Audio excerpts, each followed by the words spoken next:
video you just saw was uploaded to Facebook, and it caught the attention of many residents, including St. Kitts and Nevis Ambassador John L. Powell. The ambassador said he was very troubled by the video, as the deer appeared to be hurt. He's questioning why people would capture and torture the animal, especially since it was endangered in St. Kitts and Nevis. Powell says by being in possession of the deer, the people in the video were committing an offense under the National Conservation and Environment Protection Act, and the penalty for that could be a fine of up to $5,000 and/or 3 months in prison. Now, following the tragic crash of an Ethiopian Airlines flight on Sunday, many airlines and countries across Europe and Asia have decided to ground the Boeing 73 MAX 8 plane, which was involved in that crash, and another one just a few months ago. Well, Canada and the U.S. have now followed suit. U.S. President Donald Trump made the announcement earlier this afternoon. Any plane currently in the air will go to its destination and thereafter be grounded until further notice. So planes that are in the air will be grounded. If they're the 737 MAX, will be grounded upon landing at the destination. Pilots have been notified. Now, I've always been taught that it's a good thing to lend a helping hand to those in need. But take a listen to this next story. It shows that, unfortunately, sometimes you have to be more careful before helping people. In the case of this woman, police say her sob story doesn't add up. She was wearing a high-end pocketbook, had an iPhone on her, an expensive iPhone, dressed very well. Her sign reads, quote, "I have one baby. Please, in the name of God, help me to buy baby stuff and diapers." She then admitted that that's not her child in the picture. Police say after questioning her further, the woman admitted she's part of a larger group of panhandlers who are being dropped off at various locations in the New Jersey suburbs to collect cash.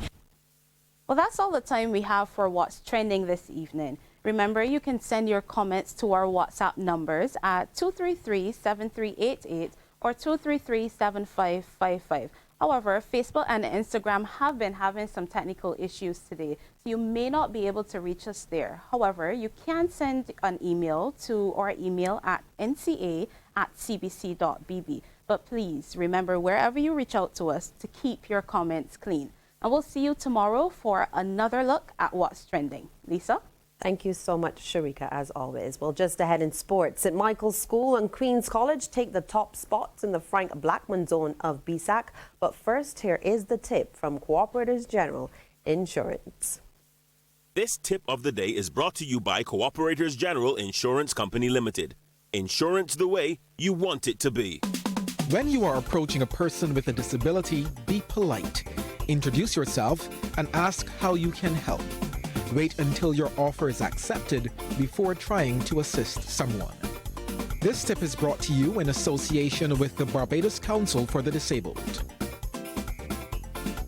When you get food to go, remember to go green. And when you go green, remember to go EcoPack from Byco. Do your part, protect our paradise, and see the wide range of eco-friendly plant-based food containers distributed by Byco for all your takeaway and casual entertaining needs. From cups and plates to sushi boxes, cutlery, straws, and more. Check out the full range at Byco Food Service, Harbor Industrial Park, Bridgetown, or call 430-2100 for more details. It's time to go green. It's time to go EcoPack from Byco Food Service. Community Files. Improve your fitness and contribute to a worthwhile cause. Register now for the Barbados Defence Force Boot Camp Series, April 1st to August 9th. It's all in preparation for the BDF's Have a Heart charity walk and run on Saturday, August 10th. Boot camps will be held for a nominal fee on Mondays and Thursdays at St. Anne's Fort from 5:30 to 7 p.m. Sessions will be delivered by BDF physical training instructors. For more information on the boot camps and the BDF's Have a Heart charity walk and run, call Harriet Clark at 536-2912 or 836-3160 or Captain Michael Jules at 536-2590 or 836-3162.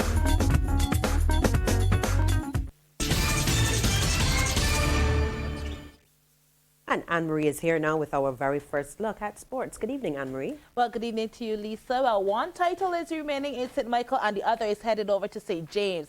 Defending zone champions, St. Michael's School and Queen's College, are the girls and boys champions, respectively, of the Saul Frank Blackman zone of BSAC. At the end of the 2 days of action at the National Stadium, Queen's College finished on 316.5 points in the boys. Second was St. Leonard's, 304.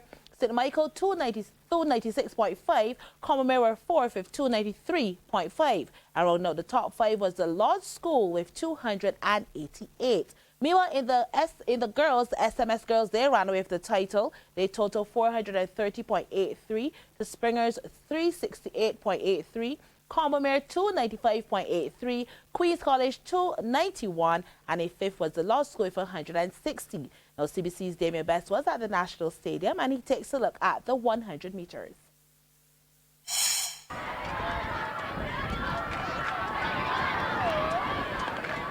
St. Michael and the Lodge School combined to add some vocal support for their charges on day 2 of the Frank Blackman zone, while Queen's College maintained their well-rehearsed chants at the National Stadium. But let's focus on the track where we're going to give you the top 2 sections. Under 13 boys, 100 meters, only 4 athletes going, but Zahir Niles of the Lodge School in lane 3 and Azari Garraway of Combermere in 2 made it entertaining. Niles cruised to the win in 13.70 seconds, Garraway 13.94. Hats off to Shamari Addison in lane 6. You remember him from Knapsack, repping Queen's College these days and whipping the supporters into a frenzy by taking his opponents to the cleaners. Addison a hot 12.90 seconds. Jerron Aline of St. Leonard's boys a distant second in 13.85 seconds. Over to the girls now. Zahira Best added fuel to the fire with the second fastest clocking in the timed finals. Naima Taylor of Combermere said it's not a free pass, honey. You've got to earn it. 5 meters left and Best gets there in 13.78. Taylor 13.82. 7 entered for section 1. This was the fastest in that age bracket. Ariel Bibby Grant of Graydon Sealy Secondary pulled the choke and disappeared from them at 50. Her time 13.57 seconds. Cyan Ennis of Ursuline Convent second, 14.50. The under 15 boys section, Saifuddin Kamabach of Queen's College showed first after 5 meters, but Jaquan Pilgrim of St. Michael's School reeled him in and went past. Cool, calm, and deadly. 12.07 seconds. Kamabach 12.21. SMS came knocking on the door once again. Special delivery this time by Josiah Paris in lane 5. Class is class. Silky smooth. 12.07 seconds. Nakobe Chopman of the Lodge School second. 12.35. The girls equivalent good to go, gone. Queen's College really competitive so far for 2019, and Tiana Applewitt made section 3 her own. Never had to look in the rearview mirror. 12.84 seconds, the winning time. More to feast on for the St. James posse. Section 1, the fastest clocking. Naya Brown in lane 6 was under the microscope from Danny Niles of Combermere early on, but that was a mere footnote. Brown found the extra gear. Winning time 12.53. Azaria Nurse of the Lodge School just nipping Niles for second in 12.88. Damien Best, CBC Sports.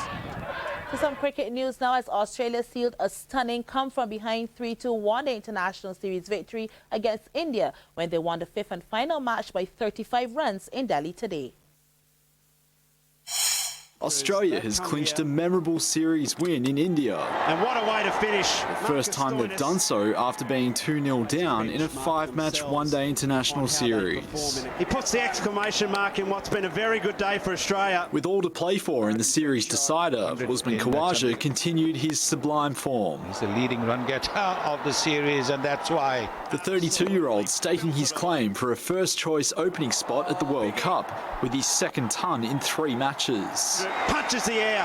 But at 1 for 175, the momentum reversed. Oh, the edge is taken. India removing the visitors' danger man in the middle order. A quick-fire 29 from Jai Richardson lifting the Aussies to 272. There'd be no repeat effort from the last match from Shikhar Dhawan. That's what Cummins does. He gives you wickets up front. Virat Kohli going the same way for 20. Massive wicket this. He's not happy Virat Kohli. From there, Australia's spinners took hold of the game. Adam Zampa running rampant with 3 decisive wickets. The keeper for that one as well. Great delivery. Oh, they're celebrating. There was a strong fight back from Kedar Jadhav and Bhuvneshwar Kumar. Gone cross-batted. And it's gone a long way. But India fell 35 runs short, the first time they've been beaten by Australia in an ODI series at home for 10 years. And that's our first look at sports. But a bit later, we'll have some more of that revelry on the track from the Frank Blackman Zone. Back over to you, Lisa. See you then, Amri. Thanks so much. And coming up next, the business report. I have diabetes, and every decision I make is important. I choose Glucerna to maintain a healthy nutrition. I drink it and recommend it to my patients. Glucerna with Carb Steady is designed for people with diabetes, helps minimize blood sugar spikes, and it's delicious. Glucerna, your good decision of the day. Bronze Mega Ball, 13,000 Silver Mega Ball, 14,000 Gold Mega Ball, 15,000 and more you're winning. Put down another $1 and when you win, you holler. That's how you triple it with the Mega Ball. Upgrade your family's viewing experience with MCTV's special upgrade offer. From March 1st through 31st, when you upgrade to any of our exciting and affordable add-on packages, you get 50% off the cost of the upgraded package for 3 months. Take your home entertainment package to the next level with MCTV. To find out how you can take advantage of this fantastic offer, call MCTV today at 228-6288 or email us at customerservices@cbc.bb. MCTV, entertainment for everyone. The Business Report, brought to you by the Youth Entrepreneurship Scheme, a department of the Ministry of Youth and Community Empowerment, supporting young entrepreneurs from idea to enterprise. In business tonight, the Caribbean Development Bank, or CDB, is projecting that real GDP growth will be flat for Barbados this year. In its just released country economic review for Barbados for the past year, the CDB observed that the island's economic activity is premised on favorable tourism performance due to growth in major tourism source markets. It has also identified the opening of Ross University School of Medicine as an anticipated expansion of airlift. Now, the bank says that the influx of medical students associated with that university may also positively impact other industries, such as distribution and transport. Well, the tutor for an ongoing business of film course says she has observed opportunities for Barbados to market some of its film productions to the wider world. The comment was made by Lorna Garner as she spoke on the sidelines of the recent launch of the Business of Film course at the Barbados Coalition of Service Industries headquarters.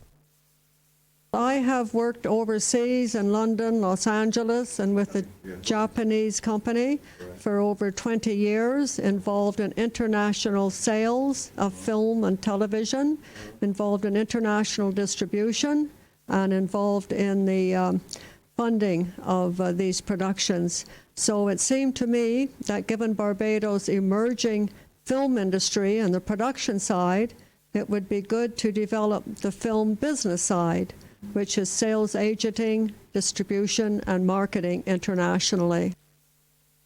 And time now to take a look at how those stocks traded on selected exchanges across our region. In Jamaica, Wasinco Group Limited ordinary shares was the volume leader with 3,742,597 units. In Trinidad and Tobago, National Flour Mills Limited was the volume leader with 43,995 shares changing hands, all for a value of $72,591.75. And here in Barbados, Epley Caribbean Property Fund SCC Value Fund was the sole security trading 279,267 shares at 55 cents each.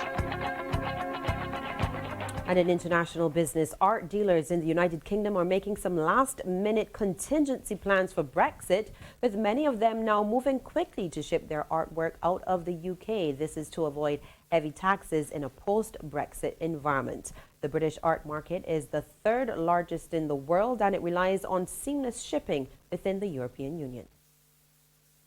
This is one of the biggest fine art and antiques warehouses in Europe, where high-end art's prepared for shipping around the world. The company services top art dealers, private collections and museums. So what's the most expensive item that's passed through here? You'd be definitely looking at in excess of £100 million. So these are no small objects by any means? Or some might be small but very valuable. The international art world depends on frictionless shipping with little bureaucracy and few tariffs. But as Brexit looms, the industry is weighing up the challenges. I feel there is just this lack of clarity where we don't know what's going to happen. If we get a deal next week, then everything stays the same for 20 months, maybe 3 years, and then during that period they'll negotiate further. But it does lead to further uncertainty, and that makes long-term planning quite difficult. At the moment, art is shipped seamlessly between the UK and the EU with very little red tape and with no duty in place. But all of that could change when the UK leaves the EU. If there are no new arrangements in place, there could well be new duties imposed. The more expensive the art, the higher the duty. And that's business, but there's still lots more to come on Newsnight. The Business Report, brought to you by the Youth Entrepreneurship Scheme, a department of the Ministry of Youth and Community Empowerment, supporting young entrepreneurs from idea to enterprise.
Prevent, protect.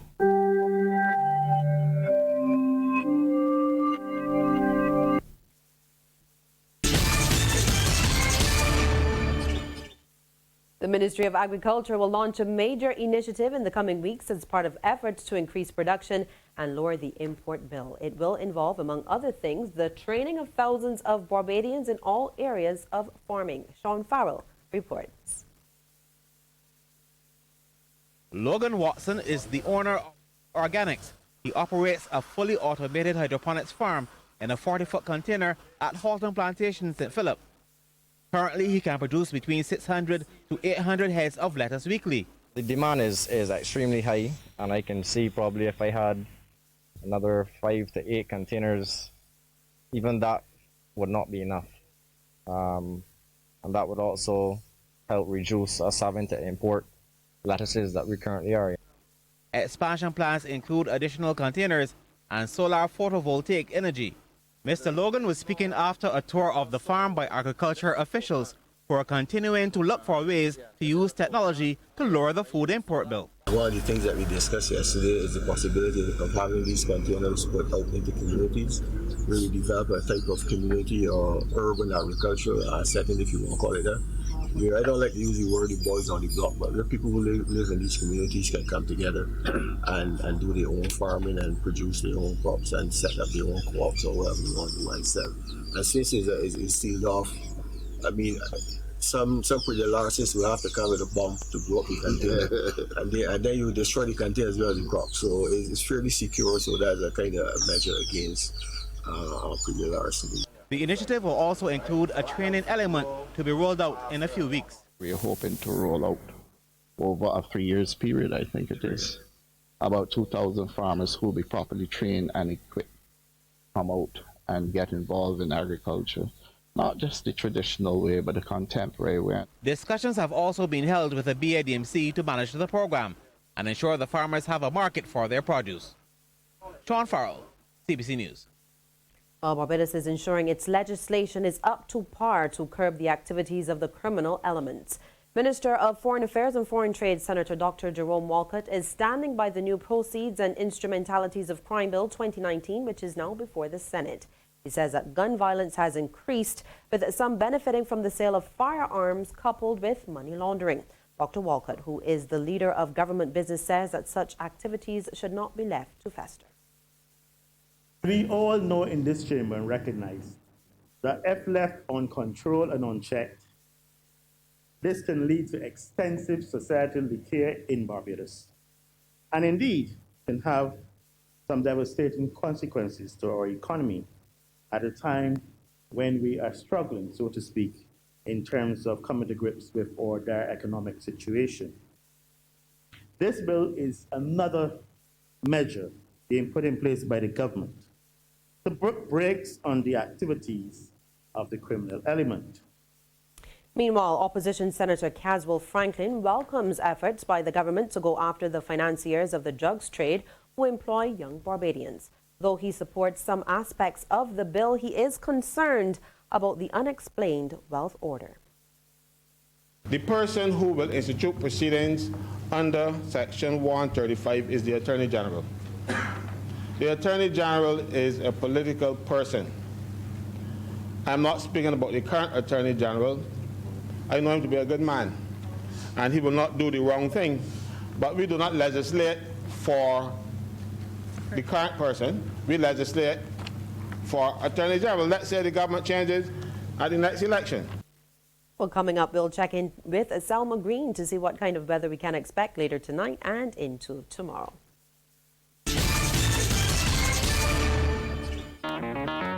Community Files.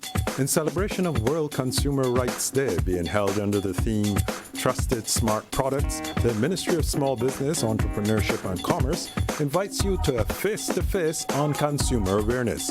It takes place Friday, March 15th in National Heroes Square from 9 a.m. to 2 p.m. All are invited. In the history of the International Spirits Challenge, never has a rum been awarded the Supreme Champion Spirit Award until now. The RLC-owned Foursquare Distillery dominated the rum category, winning Rum Producer of the Year for the third time, and created history with the limited edition vintage Foursquare 2005 being crowned Supreme Champion Spirit from over 1,600 entries, beating the world's best whiskeys, gins, and brandies. Old Brigand Rum, Dorley's Rum, and ESA Field White Rum are all produced at the Foursquare Distillery. Enjoy them with pride and make a toast to the best rum producer in the world. My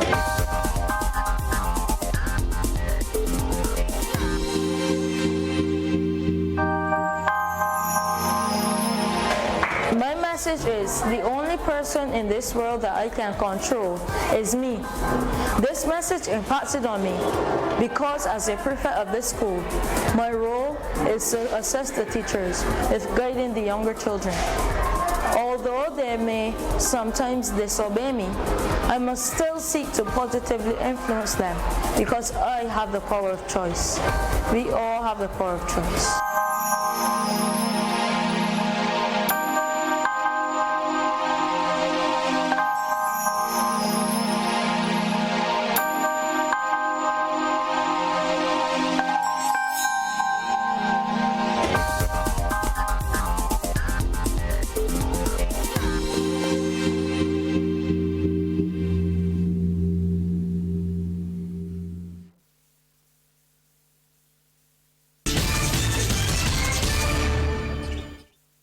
and Selma is here now for a look at the weather.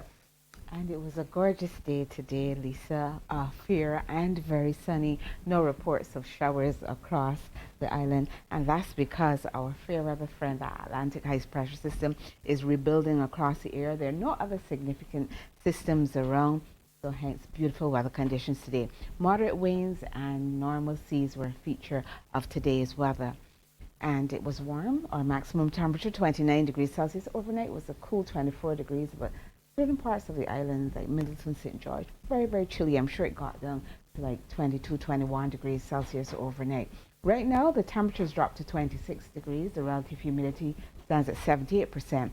And the winds are moderate, and they're coming in from the east. And if we look at temperatures across the region tonight, ranging from 25 degrees over Antigua all the way up to 27 degrees over Dominica. The other islands, St. Lucia, Trinidad, falling in the middle like Barbados. In terms of the relative humidity, varying levels of moisture. Very dry over Dominica at 51%, but it's pretty moist over Grenada at 89%, the relative humidity. And the winds are variable. We have lighter winds, particularly over Antigua and Dominica, with strong winds over St. Lucia, moderate breezes over Trinidad and Tobago. And fair, as I said, relatively cloud-free skies, lots of high level. There's a jet stream flowing overhead in addition to a trough, but didn't have any significant impact on weather conditions here. You still see some of those high level clouds streaming overhead, in particular over Barbados. Tomorrow it's going to be dry and stable, so we expect fair conditions with little or no shower activity. Ditto weather conditions for the northern islands. Fair, dry, breezy, no rainfall across those islands. Did rain over Trinidad and Tobago today, whilst it was fair over the Guyanas, and that will continue over the next 24 hours. And we did see some showers over central and southern Bahamas because of a trough system there.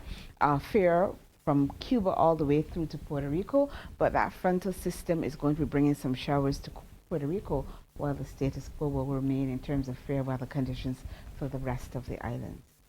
Sunrise tomorrow will be at 6:07, and the sun will set at 6:09. Our first daytime high tide tomorrow will be at 19 minutes after 9, and the first daytime low will be at 2 minutes before 4. Seas tomorrow will be slight to moderate in open water. We're expecting normal sea swells, and the winds will continue to come in from an easterly direction. Wind speeds will vary between 20 and 35 kilometers per hour. And tonight we expect the temperature to dip to 24 degrees Celsius again. Isolated showers are in the forecast, and it will be breezy. And look at that sunshine, lots of it over the next 3 days. It's going to be warm, the nights are going to be cool, and we don't anticipate any major shower activity. We'll leave you now with a final look at forecast weather conditions for the region, and then for our selected international cities.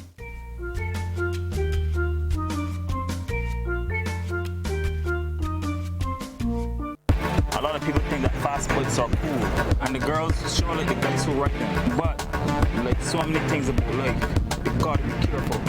Having sex without a condom is like riding a bike without a helmet. It's just plain dumb. It's okay to have fun as long as you're smart about it. My name is Daniel the Lion Fortress, and I'm different, and I'm making a difference. Live up, love, protect, respect. This is it, the real McCoy. Little One's big day of action, Knapsack 2019. See the colors, the sprints, jumps, and the teamwork. Ingredients for victory. Tuesday, March 19th, all here on CBC TV8. Live from 9:50 a.m. Brought to you in association with Days Bookstore, Amaze Inc., CS Pharmacy, Good Time Snacks, National HIV/AIDS Commission, Sports and Games, Solar Dynamics, House of Deals, and Omega XL.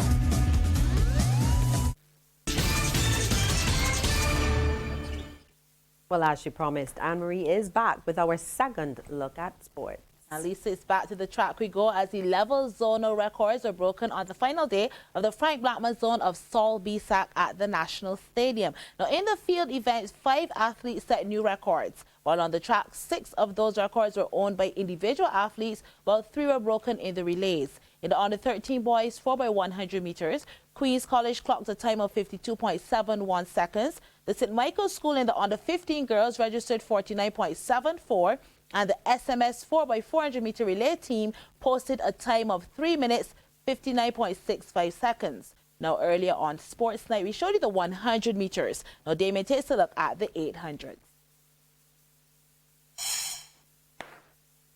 More BSAC action from the Frank Blackman zone. The 800 meters this time. 2 laps around the track. This is the under-17 girls. Staggered start with 2 groups. The opening 100 meters was pretty easy going. Never felt like the zone record of 2 minutes 27.34 was going to be under pressure. Jada Worrell of Frederick Smith secondary led for most of the race. And then the chasing pack made their moves with 250 to go. Tiara Hines of Queen's College landed the first salvo. Then Tiara Stewart of Ellerslie will make even further inroads by going to the front for good. And she would eventually win this one in 2 minutes 36.74 seconds. Hines second, 2 minutes 39.02. And then third, Jenna Franklin, also of Queen's College, 2 minutes 41.91. Under 17 boys, section 2, 10 going in this one. And there was no one-way street. At least 5 athletes with their eyes on the prize. Let's skip ahead in the interest of time to the closing stages. Jaden Leacock of Combermere on a path to success. John Clark of Queen's College was testing his endurance with a late run. But Leacock, a bit more pep in his step, looks over his shoulder for insurance, and in the end takes the win in 2 minutes 4.92 seconds. Clark second, 2 minutes 5.43. Under 20 girls now. St. Michael's School carrying the sway with 2 big day athletes in Aja Foster and Ashley Weeks. Let's not forget the ever dependable Shonita Broom of Alexandra. All 3 athletes were right on the money. Christiane Sherlin of Combermere was tagging along as well. Who would make the first move? Well, Foster overtakes Broom and heads for home with 50 meters to go. It's going to be Foster by far. 2 minutes 28.23 seconds. Broom second, 2 minutes 30.08. And Ashley Weeks third, 2 minutes 32.80. And to round up the 800s, under 20 boys action, Paul Lord of the Lodge School and Nathan Goddard McCarthy were in a ding-dong battle for supremacy. Let's fast forward to the 100 meter mark in the closing stages. McCarthy was rocking. Lord had his chest up and all the body mechanics working to aid in his progress. And it would pay dividends. The winning time, 1 minute 56.78 seconds. Second, McCarthy, 1 minute 57.93. What an exciting 2 days for the Frank Blackman zone of BSAC 2019. Damien Best, CBC Sports. Well, the estimator zone will get going tomorrow with the remaining schools, including defending joint girls champs Christchurch Foundation. It starts from 9 a.m. And in football, Sadio Mane struck a brace as Liverpool surged into the quarterfinals of the Champions League with a 3-1 victory at Bayern Munich today. But he would have expected more colleagues to be around him when Bayern have got the ball tonight. Oh, what a touch that was. Neuer's caught in no man's land. It's Mane! And it's in! It's the man in form with an away goal for Liverpool in the Allianz Arena. Gnabry. Robertson's got to be careful. Gnabry gets it in! There's the equaliser! Virgil van Dijk and Joel Matip in there. Van Dijk's in! Oh, he scored! Virgil van Dijk for Liverpool! Mo Salah for Liverpool, and it goes towards Mane! That's it! That's the one that Liverpool needed! That's the goal to take them through to the Champions League quarter-finals! Well, Lisa, that's it for sports tonight, so it's back over to you. Thank you so much, Anne-Marie. And when we return, we will take a look at what's happening on the international scene.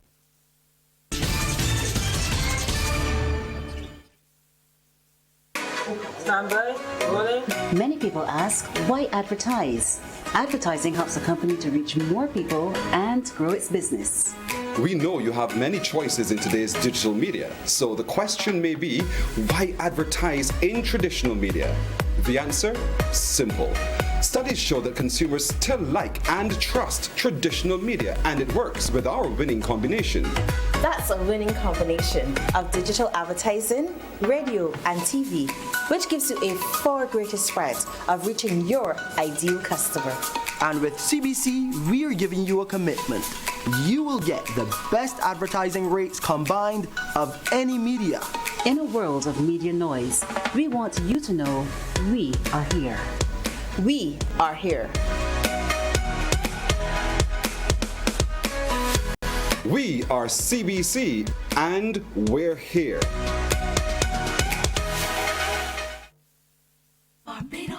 Of Morning Barbados, we give you another opportunity to learn with us, laugh with us, but lots of learning to do. Dr. Hilary Moore is going to share some more basic knowledge on handling those medical emergencies. Yeah, she's going to tell us about how to control bleeding when you have those situations popping up. Also, as we talk about the trees among us, our dendrologist Nigel Jones, he's very concerned about pruning, especially of some of those palms on the highway. So we will be highlighting that and talking about some of those methods that you can probably use in your garden as well. Over pruning, under pruning, bad pruning? Bad pruning. Okay. Stemming the Tide, Roger Husbands will join us. We'll talk more about that with the help of drug education and counseling services and much more. It's going to be a beautiful Thursday. Let's try and make it that. So we'll see you right and crispy at 6. See you then.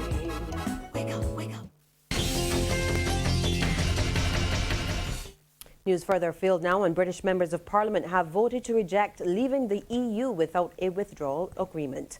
Prime Minister Theresa May said that there was a clear majority against a no-deal Brexit, but the legal default was that the UK would leave without a deal on March 29th if no deal is reached. Now, MPs will now get a vote on delaying Brexit, and that vote will take place tomorrow. If it is passed and the EU agrees to it, the UK will not leave the EU as planned on March 29th. And it's time now for Water Wednesdays.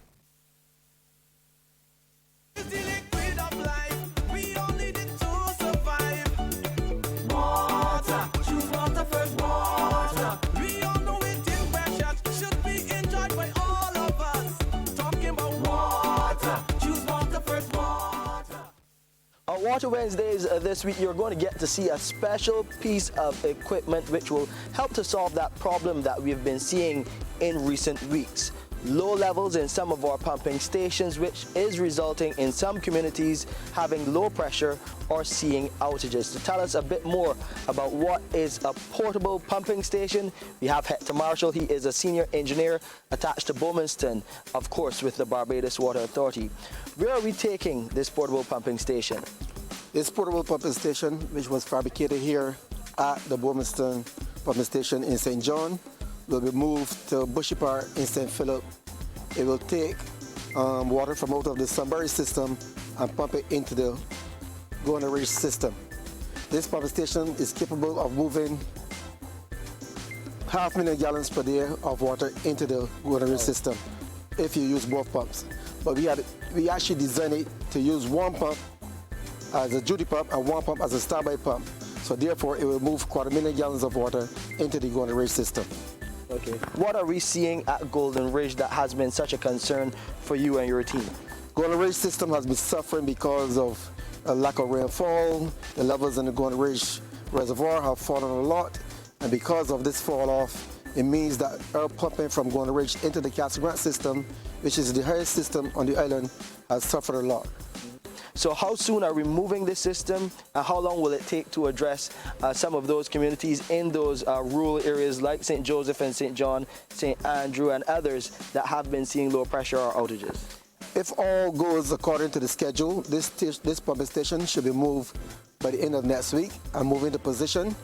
There will be another delay as in the electrical power supply from Lighter Power to be connected, but this pumping station should be operational by the end of April.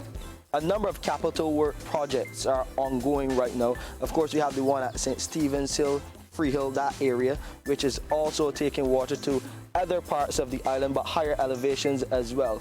What is the overall plan? How do these all tie together? With the Ionex Freshwater Limited 50% increase on Spring Garden, it will move water into more water into St. Stephen's system, which we have a pumping station at St. Stephen, will allow us to move more water into our Lodge Hill system, and the pumping station at Lodge Hill, we will pump water into the Shop Hill system. The Shop Hill system, the Castle Grant system, and the Golden Ridge system, those three systems are suffering the most right now out of all the systems on the island. This increase from desalination, Ionex Freshwater Limited, will also allow water to move, more water to move along Highway 1 into our Carleton system. This increase in the Carleton system gives us the opportunity to install a booster pumping station at Trent's in St. James, and we will move water from that Trent's pump station into our Shop Hill system. Also at Lancaster in St. James, we have a pumping station where we take water out of the Shop Hill system, we move it into our AF Hill system. At the AF Hill reservoir, we have an AF Hill pumping station where we pump water from the AF Hill system and move it into the Castle Grant system. Remember that the Castle Grant system is the highest system on the island, and it's the most challenging system to get water to. But with this supply from desalination, and the extra supply from the desalination plant on Spring Garden, the extra supply from this plant here now at 250,000 gallons per day from the Bushy Park, it allows us that ability to move more water into the Castle Grant system. Okay, some people might ask, how can you move water from all down Spring Garden to all over the other side of the island where you have St. Joseph and those eastern parishes? It's all because of how our systems are designed and our infrastructure, our piping infrastructure, like our distribution network. Right. We have pumping stations at strategic points on the island, and it allows us to move water into different systems. Of course, thank you, Hector, and we thank you for watching Water Wednesdays. To view this or a previous episode again, please visit our website, www.barbadoswaterauthority.com. You can go to our Facebook page for additional information as well and updates as usual, or just type Water Wednesdays in YouTube. You can definitely find us there. It is the liquid of life. We all need it to survive.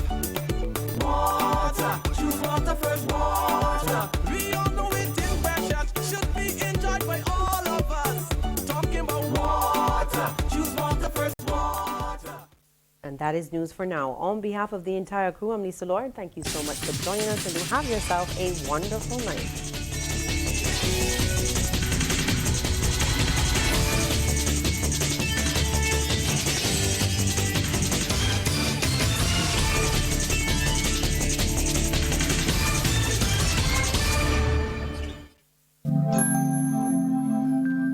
You're watching CBC TV 8 in beautiful Barbados. It is time to take a stand. Show your hand. We've been talking for too long. Show your hand. All around the Caribbean Sea. Show your hand. Get into 1990. Show your hand. Do you dare lose the fear? If you can't put your hand in the air. Welcome to the Coalition Corner, where stakeholders in the HIV response come together to have frank discussions about issues affecting them. I'm your host, Sanya Sutherland, and today we will be discussing human rights and creating an enabling environment for people affected by HIV. I now invite my colleagues to introduce themselves. I'm Glenn Ryan Murray, the Associate Director of Programs and Advocacy at JFLAG, who works within the enabling environment and human rights component of the National HIV response. Thank you. My name is Donald Lavarel. I'm the Director of Enabling Environment and Human Rights with the National Funding Board, an agency of the Ministry of Health. So I would like to begin by discussing the human rights baseline assessment that was conducted earlier this year. I know that the findings are still being reviewed and the full document is yet to be approved, but if you could give us an overview of the key findings. Okay, let me first speak to the genesis of the review. Since the creation of the National HIV Response in Jamaica, it has always been said, and it has been written, that stigma and discrimination, access to care, the level of support, the level of this kind of spaces that are warm and welcoming, did not exist or did not exist to the extent where persons were able to access care as related to HIV and sexual reproductive health. But saying something and knowing something are two different things. And it was felt by the government and as well as our coalition of partners, including civil society, that we needed evidence to show that there was actually a gap as related to access, that there were actual human rights concerns that were affecting our abilities to meet the targets, and also to have a successful eradication, if I will use the word loosely, of HIV in our country. And also, as we address HIV, there were some key and vulnerable populations that needed to feel warm, needed to feel welcomed. What they found were that indeed there are gaps in services. Yes. Indeed, there are challenges for key and vulnerable populations to HIV to access care.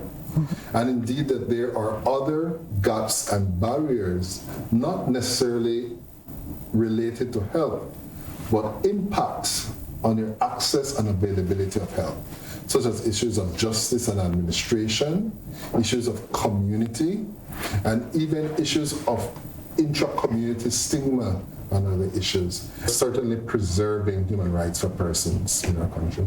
Okay. And Glenroy, you would have been familiar with the study. And what is your view? What is your take on the findings? Well, I'm of the view that this study is one of many other studies that have been done that point us in the direction of many of the barriers that need to be removed so that we can have a much more impactful response. What I've noticed in my relatively short time in this working in this response is that there will be a lot of push around the aspects of the response, such as prevention. So we're going to push out condoms, and we're going to go to people and tell them not to have unsafe sex. And then there's a lot of support around treatment, getting the services to persons living with and affected by HIV.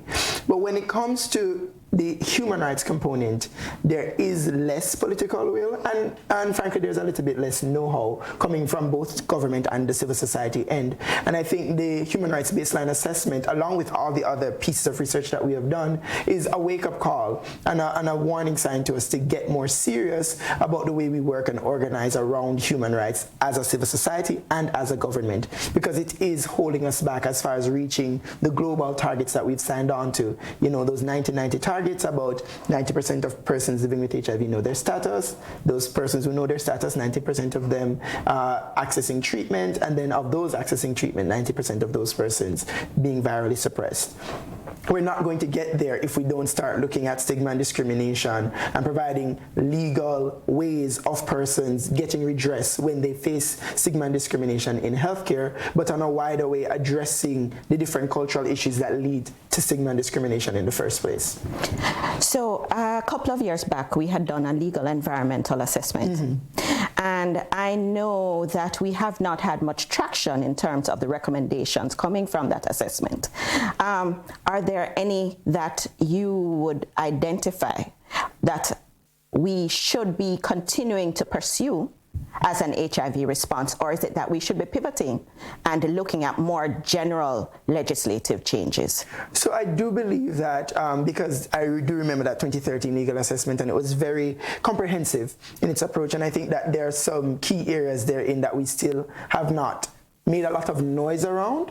So, I mean, when we talk about human rights, persons often rush to the sexual offenses legislation, the Buggery law, because of the number of men who have sex with men and transgender persons who are affected and at risk for HIV. But we should be talking about anti-discrimination legislation, and I think that's one of the key priorities that civil society has come together and agreed to, and that we should be pushing heavily towards getting. Because if we think about the kinds of treatment that persons get in healthcare spaces and other spaces, legislation that that begins to get us as a people to think about how we're treating others will get us to the space where we need to be. So that I think is a key area. And another key area is persons who are incarcerated. We're not doing enough for persons in prisons who are not getting access to SRH services.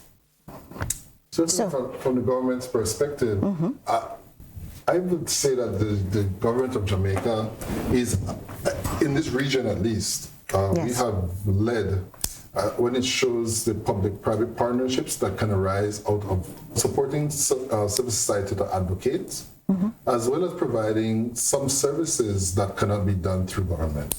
I think that's one of the wonderful innovations of our response. So even if we have not had the kind of policy framework that is needed, a policy and legislative framework, what has been done in the meantime has been building the kind of partnerships and collaborations that are necessary.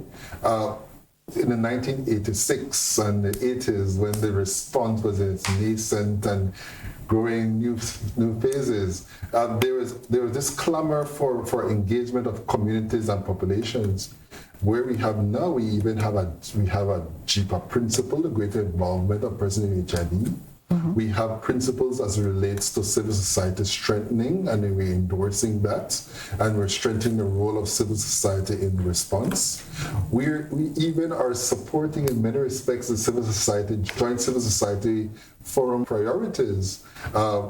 There are some agencies who are part of that multi-sectoral response who have also endorsed civil society's call for legislative changes. The Office of Public Defender, SDC, which is Social Development Commission, the Ministry of Education, the Ministry of Labor and Social Security, clearly the Ministry of Health.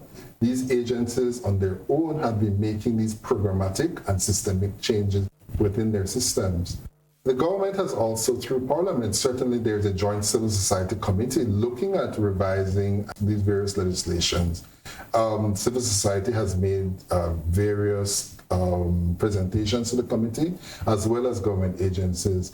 We're certainly looking forward to what comes out of that revision process, because that will determine how we move next. But while that is done, there are still attempts being made to make program and structural changes. I really think that we need to talk more about the specifics of those strategies that you've outlined. So right now we'll be taking a break from the Coalition Corner, and we'll be right back.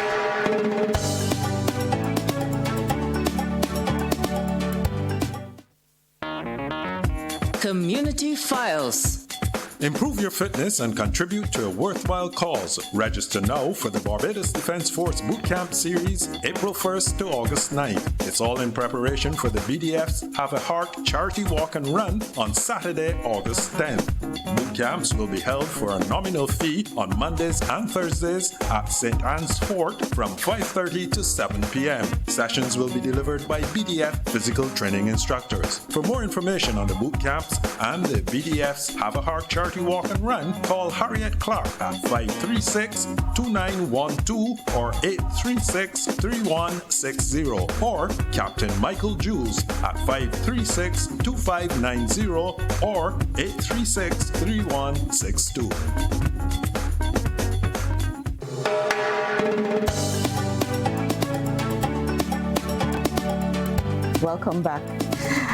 Yes, Devon, and following up on what you said. So we've been politically correct up to this point, very politically correct, and we're cognizant of the role that you play. However, I think some more specifics are needed. We've spoken about the general anti-discrimination law, but in terms of the recommendations coming out of not only the human rights baseline assessment, but also the recommendations coming out of the legal environmental assessment, we needed to make some very specific moves that we have not made. And we, speaking the HIV response, obviously we're all here together. So, for example, the occupational safety and health. I understand we're getting some traction on that, but that would be the only legislation that we've been able to move, from my understanding, since we did the assessment. Is there anything else that you could identify that you feel is on the trajectory or is moving things? Because the policy changes don't have any real teeth. Stigma and discrimination continues. As persons access care, we know that we're losing them at the second 90, which is retention in care. We're also not achieving viral suppression for our key populations. How are we moving those major legislative changes? As we speak about human rights and enabling environment, we must remember that there are 3 pillars of enabling environment. There are systems, there are structures, and there are the environments. There is the environment itself in which our populations and our persons must operate. I would push back to say that when you look at the movements as it relates to health and family life education, when you look at the movements as it relates to even the OSH, to look at the revisions of these various laws that are written within the legislative review that you're speaking about, the process has been initiated. It's not completed. That is the specifics there. So the government has shown that attempts will be made to move and make changes. I think the role of civil society, certainly as Glenroy has stated, is what can be done to agitate for those changes to be made a little quicker. Yes. And certainly one cannot be said that the intention is not there or that the attempts are not being made to do so. A legislative review certainly is needed again. It's from civil society's perspective of what is outstanding.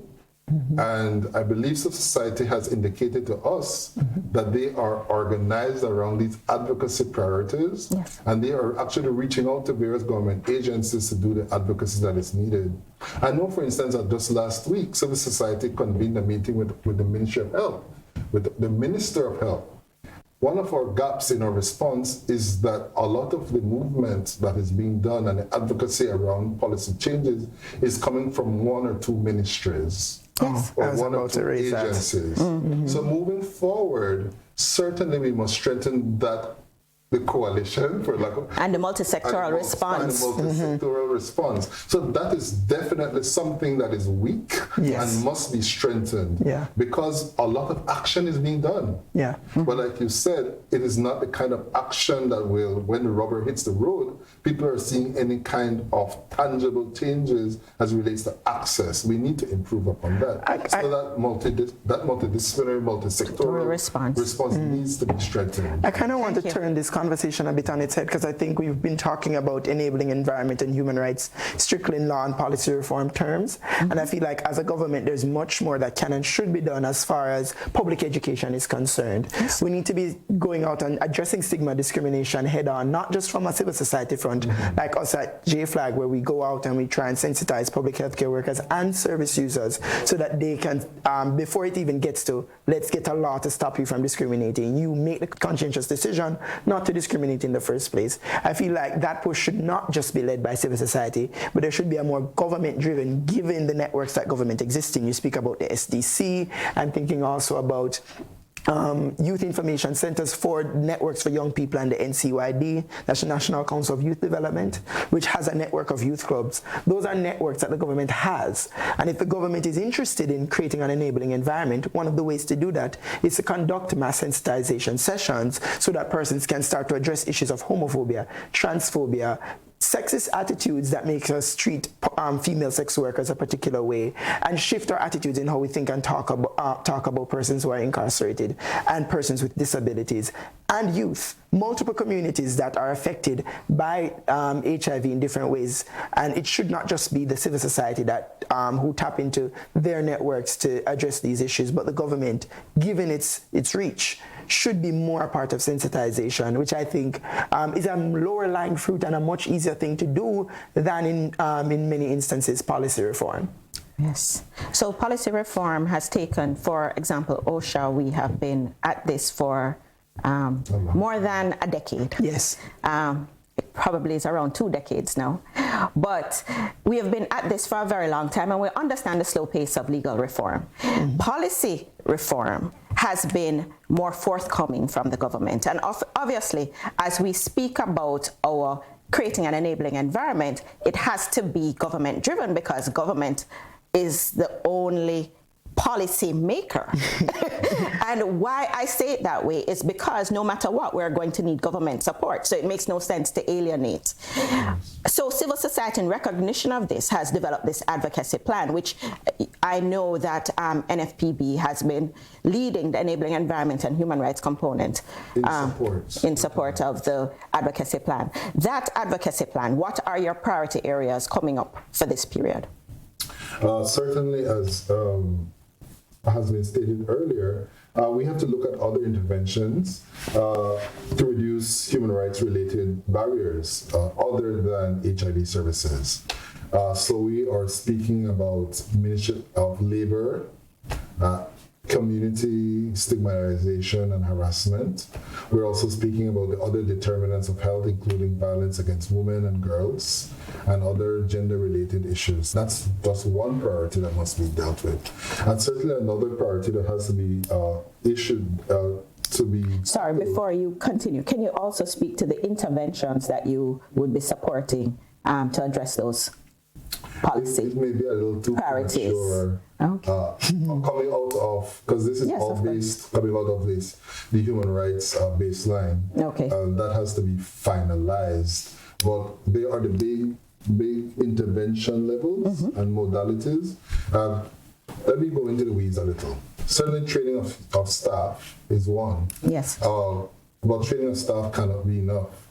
As I mentioned earlier, the three pillars of systems, environments, etc. So as you train staff, staff must be reminded that if there are breaches, there must be an accountability system. So we're improving let's look at in the context of health, the complaints management system within the Ministry of Health. Okay.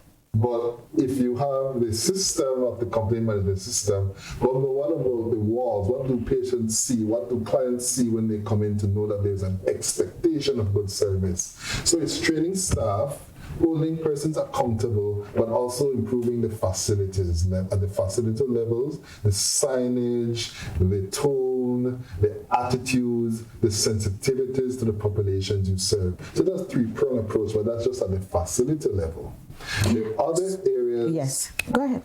Because what I wanted is to get some feedback from JFLAG, who I know have been very involved in training of healthcare workers in anti-stigma and discrimination and etc. So I wanted to get some feedback about how they feel that has been going as you speak to it. Look, I will say the baseline was done after JFLAG's intervention in many respects. Right. And the baseline will show that there's more work to be done. Yes. Certainly. And there's always more work to be done. And the issue again was that marrying the training of staff with the system changes and the environment changes could be improved. So yes, you can train staff, but if there's no accountability process in place, that the training will be to naught.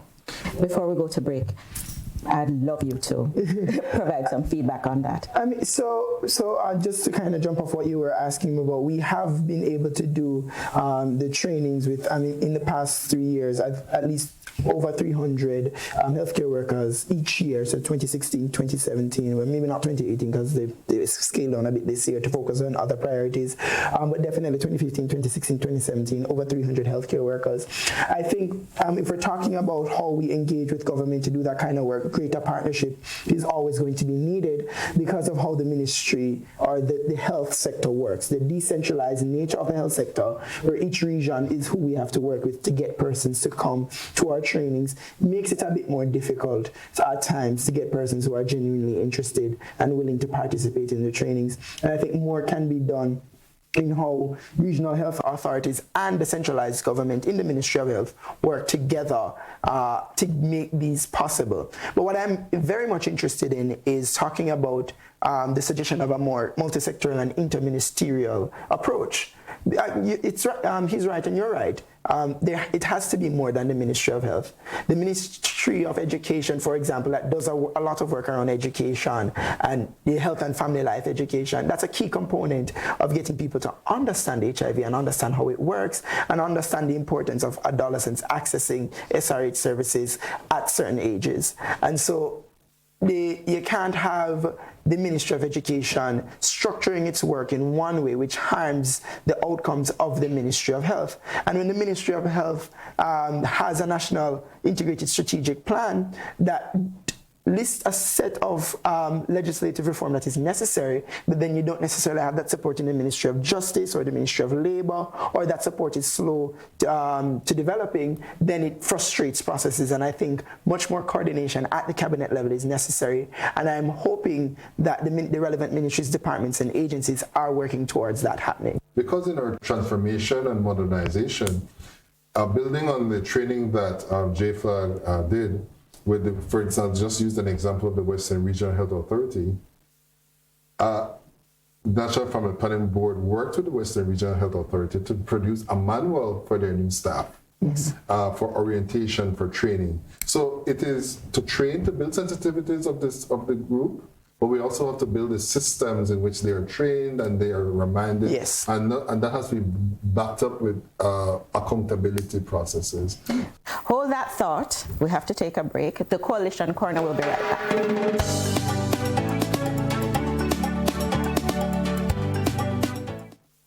A lot of people think that fast bikes are cool, and the girls show like the guys who ride them. But like so many things about life, you gotta be careful. Having sex without a condom is like riding a bike without a helmet. It's just plain dumb. It's okay to have fun as long as you're smart about it. My name is Daniel Lion Coaches, and I'm different, and I'm making a difference. Live up, love, protect, respect.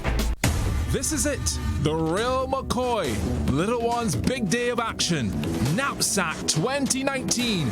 See the colors, the sprints, jumps, and the teamwork. Ingredients for victory. Tuesday, March 19th, all here on CBC TV8. Live from 9:50 a.m. Brought to you in association with Days Bookstore, Amaze Inc., CS Pharmacy, Good Time Snacks, National HIV/AIDS Commission, Sports and Games, Solar Dynamics, House of Deals, and Omega XL.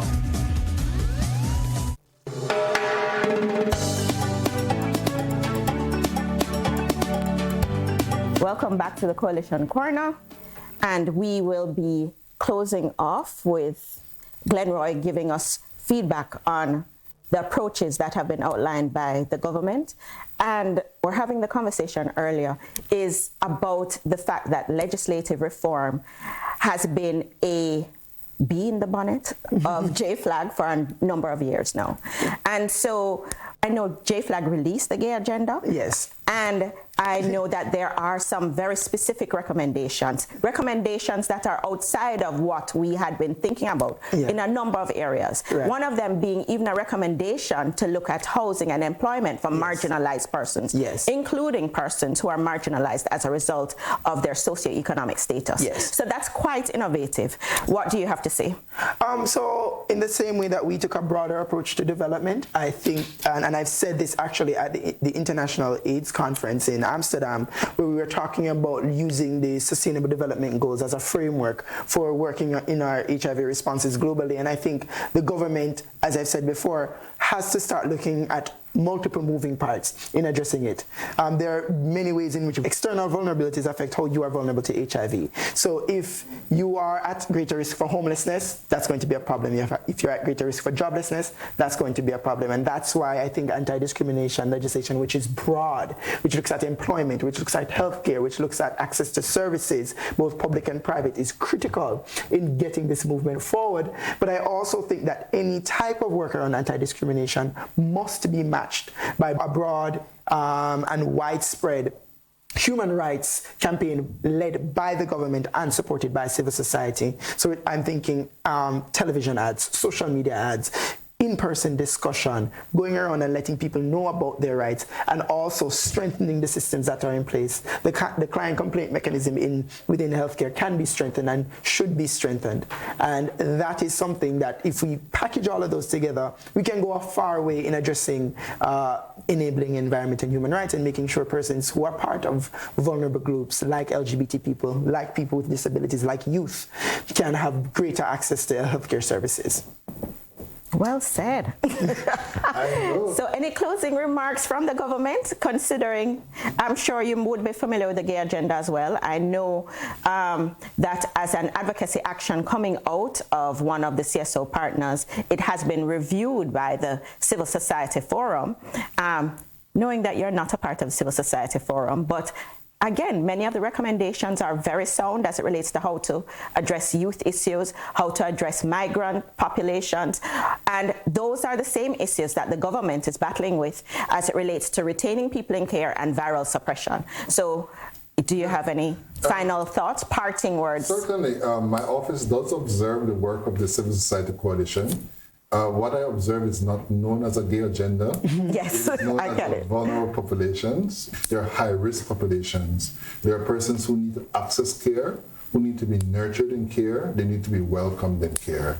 And that means that those are the persons who are not only most at risk for HIV, but those are the persons who are also not well taken care of as it relates to the non-communicable diseases, access to services, proper treatments, and all of those things affect persons' access to care and how they view themselves and how they view themselves reaching those, what we call their health goals.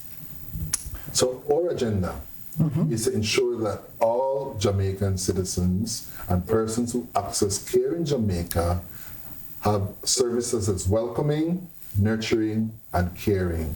And that means we must train our staff, we must put the proper systems in place that where there are breaches, the persons are held accountable, and there must be systems and environments in place that all clients should know what is available and what should be available for them to access care. On that note, thank you so much, Devon and Glenroy, for joining me. Thanks for having me. This is the end of the Coalition Corner. This is not the end of this conversation, though. Thank you for joining me. It was a pleasure having you. Thank you to the viewers for watching. I'm Sanya. This is the Coalition Corner. Look out for our next episode.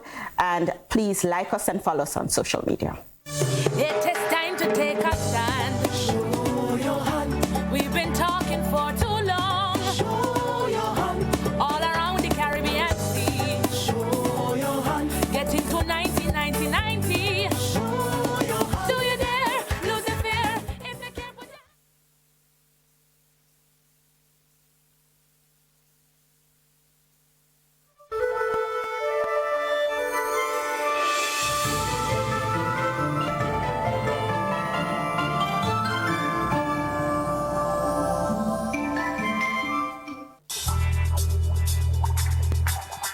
Good evening, ladies and gentlemen. Welcome to the Richard Stout Teen Talent 2018. I'm Carl Alfadmer, your Master of Ceremonies. I want to welcome all of you. This is the final of the Teen Talent segment. Of course, we had the final of the 6 to 12 already. We had the over 21 and differently able final, and we are here with the teens. I want you to pause and give Mr. Richard Stout a big round of applause for his outstanding work. We have to give young people every opportunity to shine. If young people fail, Barbados fails. So we need to look at how we can promote young people. The youth of the country has to be given every opportunity to shine. If not, they're going to behave badly, and then we'll have a bad country. If we want Barbados to go forward, let them shine. And that's what I've been doing for 42 years. I'm happy to say here that 99% of the entertainment in Barbados have come through my forum. I'm happy to see what they're doing with their lives. And I hope God will give me the strength to continue to give them an opportunity to make better for themselves. Contestant number 1, singing the song Perfect. Let's welcome to the stage, Dimitri Hoyt. I found a love for me. Darling, just dive right in and follow my lead. Well, I found a girl, beautiful and sweet, but I never knew you were the someone waiting for me. 'Cause we were just kids when we fell in love, not knowing what it was. I will not give you up this just kiss me slow. Your heart is all I own, and in your eyes, you're holding mine. Baby, I'm dancing in the dark with you between my arms, barefoot on the grass. We're listening to our favorite song. When I said you looked a mess, I whispered underneath my breath. You heard it, darling, you look perfect tonight.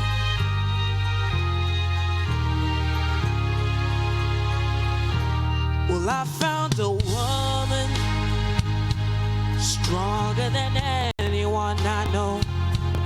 She shares my dreams. I hope that someday I'll share her home.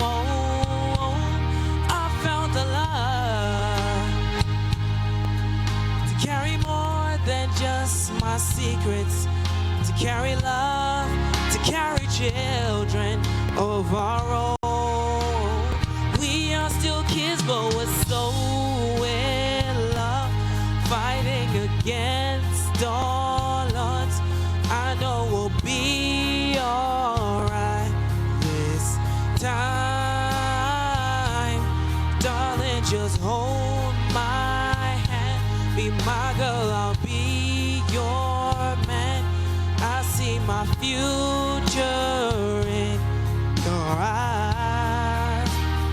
Baby, I'm dancing in the dark with you between my arms, barefoot on the grass, while listening to our favorite song. When I saw you in that dress, looking so beautiful, I don't deserve this. Darling, you look perfect tonight.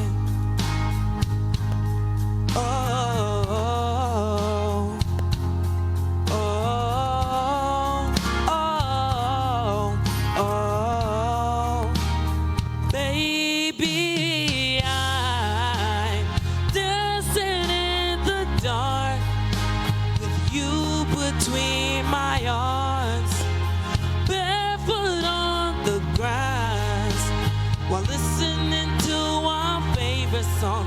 I have faith in what I see. Now I know I have met an angel in person, and she looks perfect. I don't deserve this, knowing you look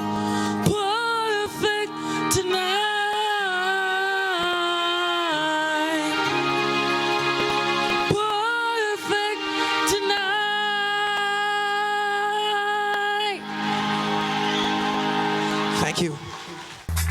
Contestant number 2, singing Music and Me. Let's welcome to the stage Tavon Boyce. We've been together for such a long time now. Music and me.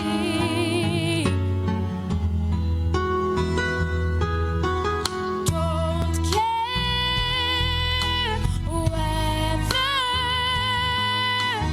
all of our songs right now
right back.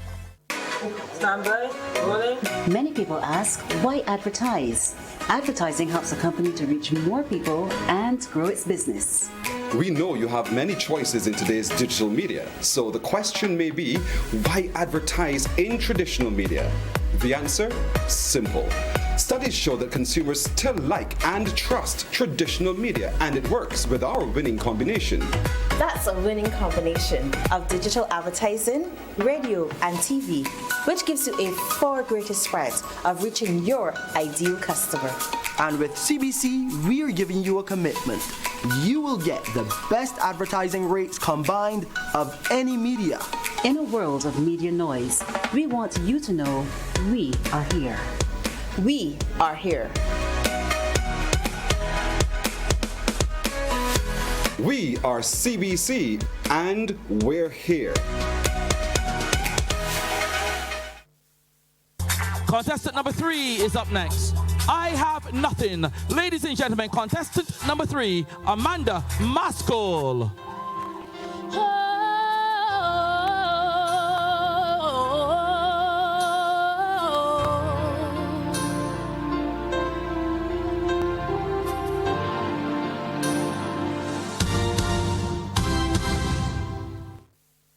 Share my life, take me for what I am, 'cause I'll never change all my colors for you. Take my love, I'll never ask for too much, just all that you are and everything that you do. I don't really need to look very much further. I don't wanna have to go where you don't follow. I won't hold it back again. This passion inside, I can't run from myself. There's nowhere to hide. But don't make me close one more door. I don't wanna hurt anymore. Stay in my arms if you dare. I must imagine you there. Don't walk away from me. I have nothing, nothing, nothing if I don't have you.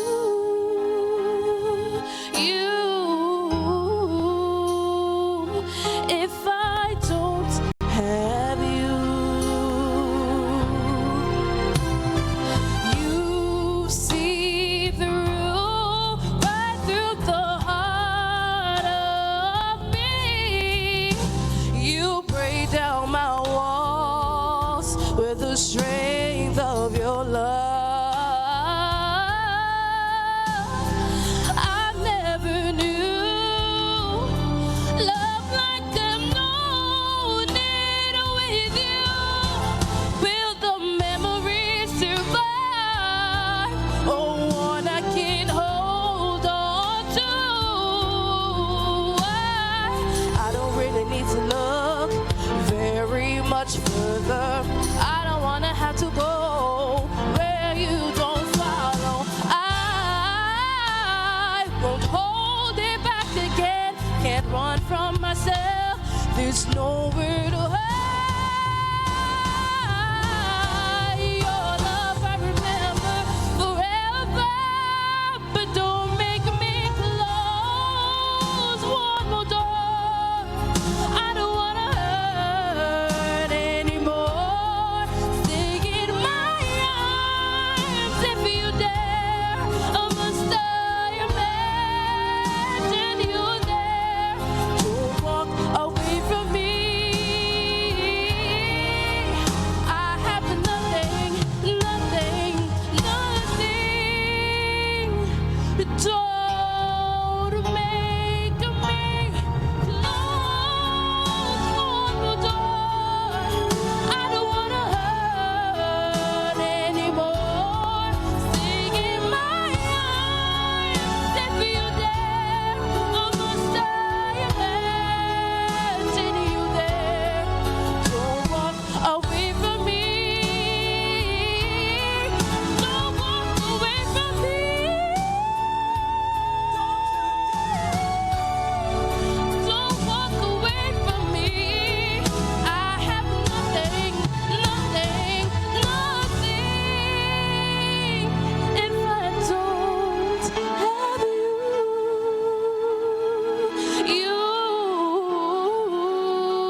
Contestant number 4 is next. Can you feel the love tonight? Ladies and gentlemen, let's welcome to the stage Weslon Samuels.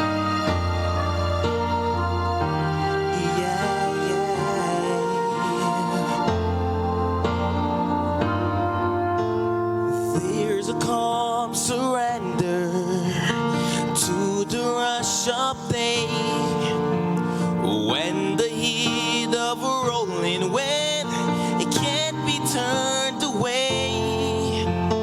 An enchanted moment, and it sees me true. It's enough for this restless warrior just to be with you. And can you feel the love tonight? How it's laid to rest, yeah. It's enough for this wide-eyed wanderer that we got this far. And can you feel my love tonight?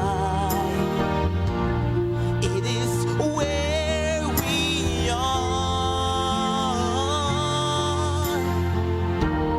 It's enough to make kings and vagabonds believe the very best.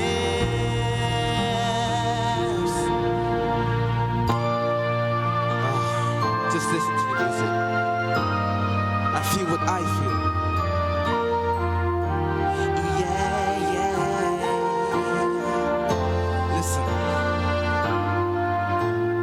There's a time for everyone if they only learn that the twisting kaleidoscope moves us all in turn.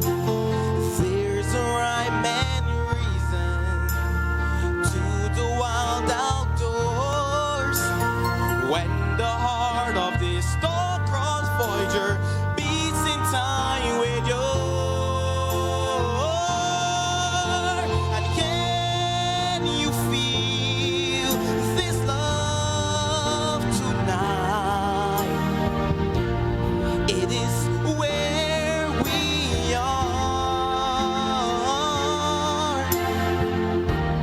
It's enough for this wide-eyed wanderer that we got this far. And can you feel my love tonight? How it's laid to rest, yeah, yeah, yeah. It's enough to make kings and vagabonds believe the very best. It's enough to make kings and vagabonds believe the very best.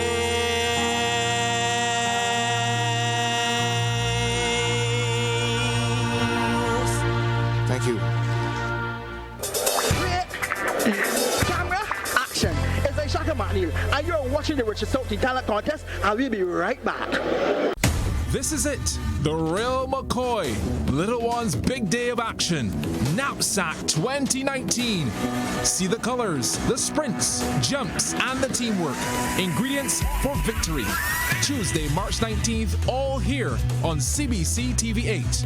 Live from 9:50 a.m. Brought to you in association with Days Bookstore, Amaze Inc., CS Pharmacy, Good Time Snacks, National HIV/AIDS Commission, Sports and Games, Solar Dynamics, House of Deals, and Omega XL. Contestant number 5 is coming up in this competition, singing Beggars. Let's welcome to the stage, Carissa Chase Beggars. Why?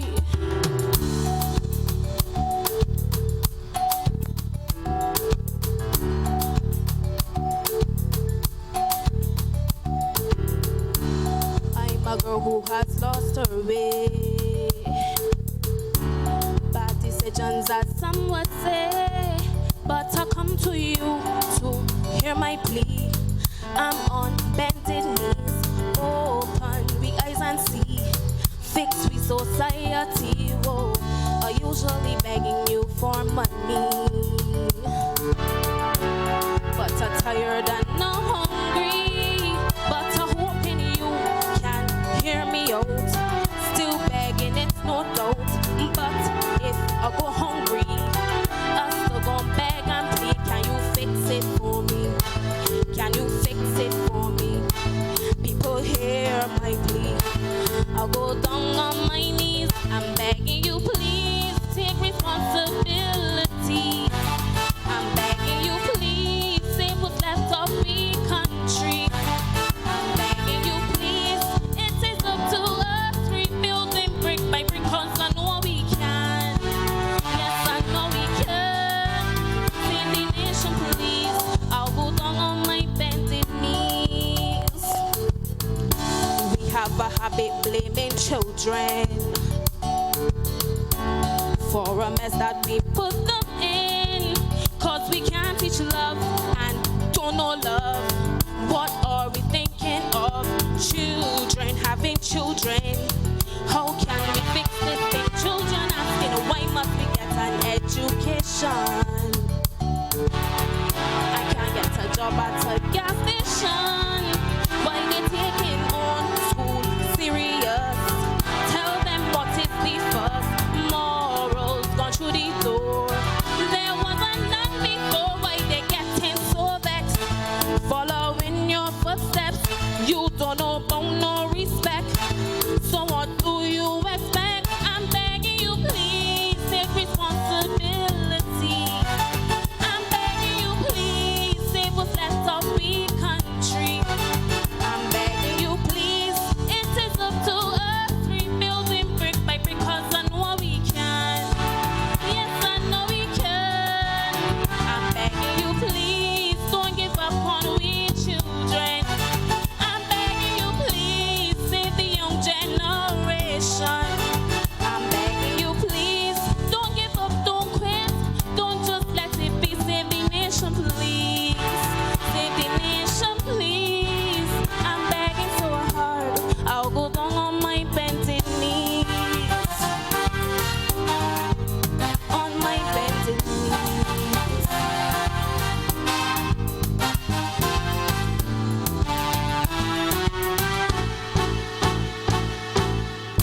Wondering how we go find the peace when the gangs got bigger guns than the police.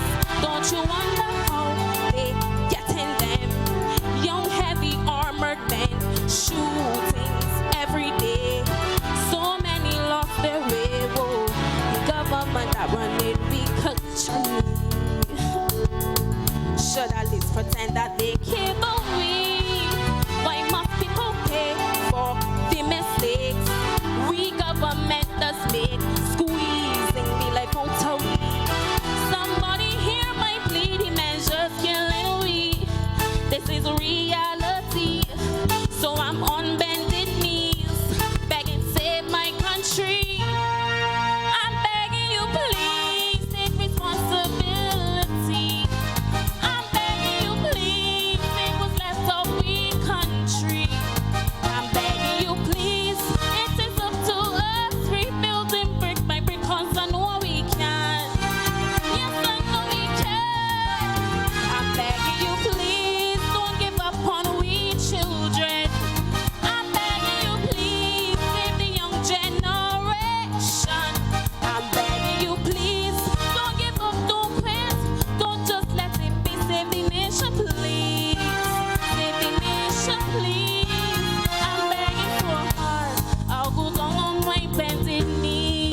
On my bending knees,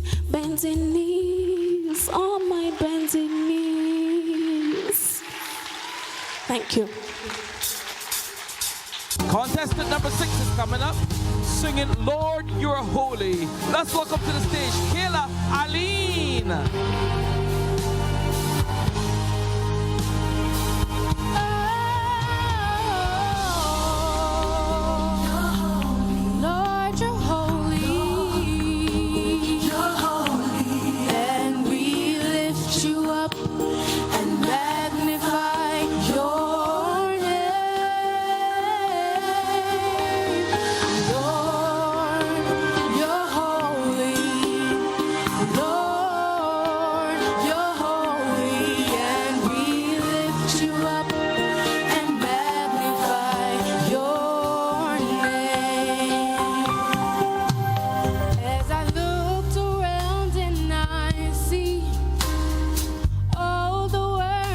Your hands have made the awesomeness of you, and how your love will never fail.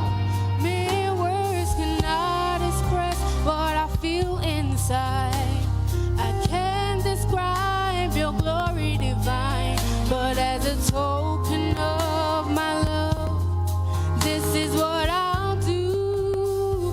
I lift my hands and cry, Lord, you're holy. Lord, you're holy. And we lift you up and magnify your name.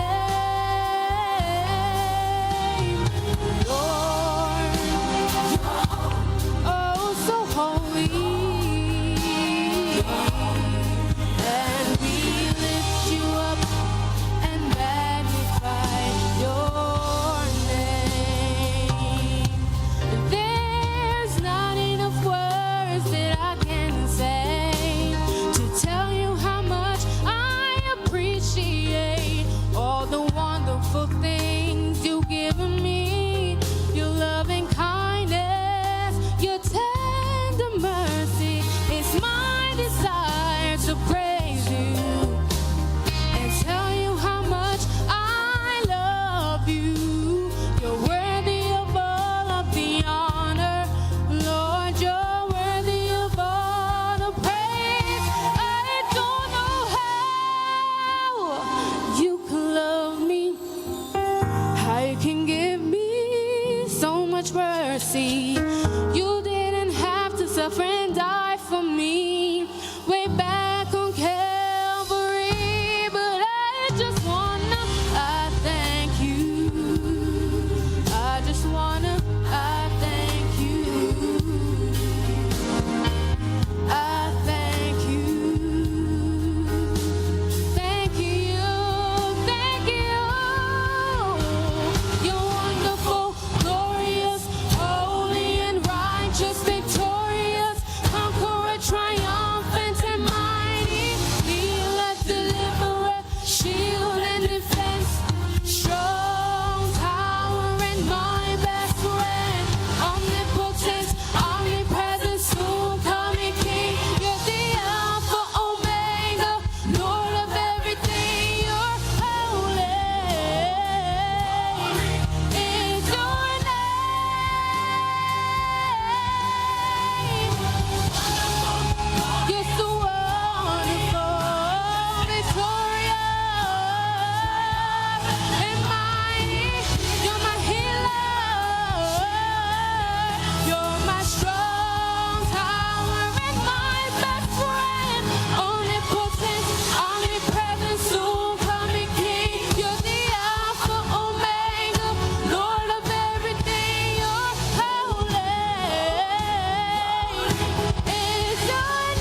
90% of the people in Barbados said, do you think you can build a wall out there in the sea? As fast as you build it, the sea is going to knock it down.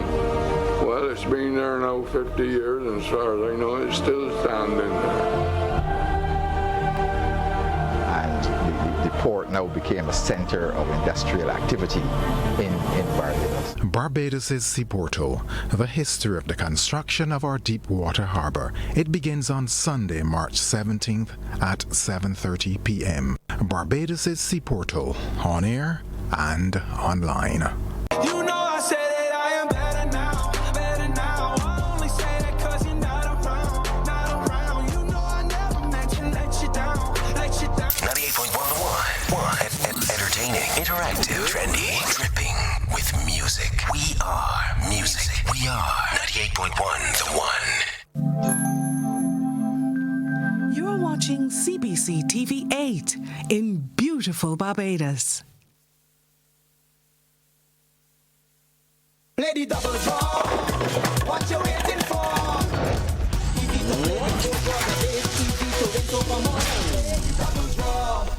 Good evening, I am Dabian and this is double draw number 23,588 for March 13th, 2019. The draw is supervised by our auditor Shalice Seeley from Ernst & Young. Double draw prize winnings were over $270,000 in the 2018 Mega Ball promotion. Will you be the next winner? The double draw match 7 jackpot is now a whopping $44,750 and climbing. Choose the multiplier option to increase your winnings up to 5 times, except on that match 7 jackpot. And all it takes is just $1 to make you a double draw winner. Now for this evening's multiplier. The multiplier balls are released into the mixing chamber for a quick spin. And this evening, your multiplier is 1. Now for this evening's Mega Ball.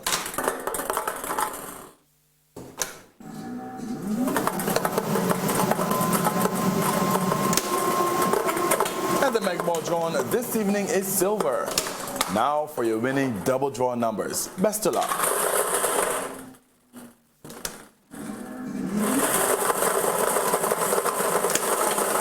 The first number of this evening is a 20. The second number, 13. The third is a 9. The fourth number, 19. The fifth is a 29. The sixth, 3. And a 26 is your seventh and final number. Your winning numbers again. 20, 13, 9, 19, 29, 3, and 26. The multiplier number drawn this evening is 1, and that Mega Ball is silver. The jackpot for the next Mega 6 draw is $525,000, and that Super Lotto jackpot, a whopping $3,570,000. Get your tickets today because you have to be in it to win it. The Double Draw Mega Ball promotion is here. Win $75,000 or more on the Spot 6 Gold Mega Ball. Until March 30th, you can win up to $75,000 with a Spot 6 Mega Ball ticket. So get your tickets with the Mega Ball to play and win more today. For all your lottery results, log on to mybarbadoslottery.com or call the lottery hotline at 434-2222. Join us again tomorrow at 12:27 for the next Double Draw show. The Barbados Lottery, supporting sports, youth, and culture. Bronze Mega Ball, 13,000. Silver Mega Ball, 14,000. Gold Mega Ball, 15,000. More and more you're winning. Put down another dollar and then you win. You holler. That's how you triple it with the Mega Ball. Contestant number 7 is coming up. Bring back respect. Let's welcome to the stage, Casey German Boy. Respect. An old man was telling me a story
Let's welcome to the stage to sing One Moment in Time, Rashida Codrington.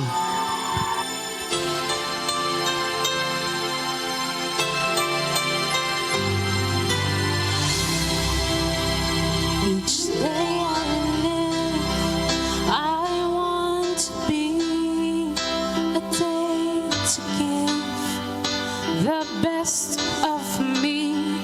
I'm only one, but not alone. My finest day is yet unknown. I broke my heart for every game to taste the sweet.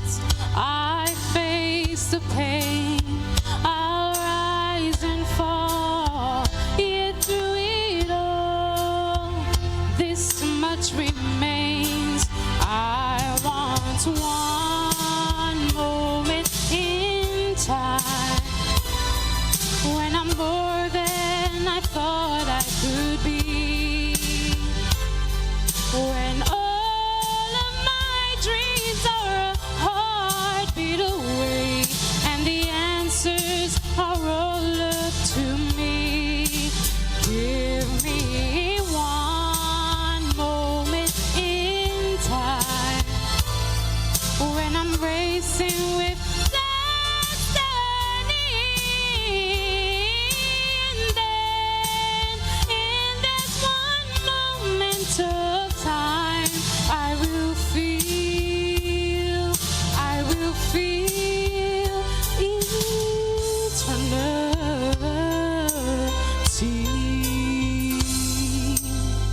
I live to be the very best. I want it all, no time for less.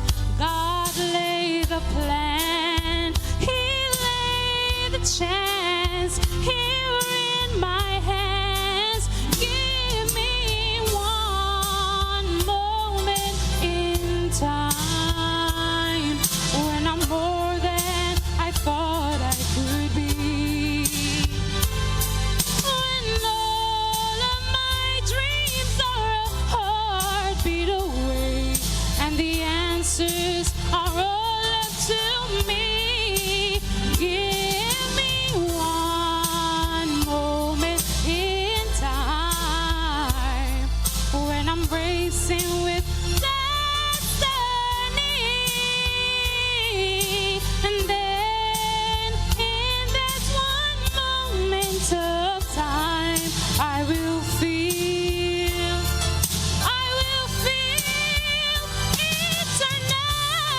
eternity. Oh, you're a winner for a lifetime. If you seize that one moment in time, make it shine. Give me one moment in time when I'm more than I thought I could be. When all of my dreams are a heartbeat away, the answers are all up to me. Give me one moment in time when I'm racing with destiny. And then in that one moment of time, I will feel, I will be free. I will be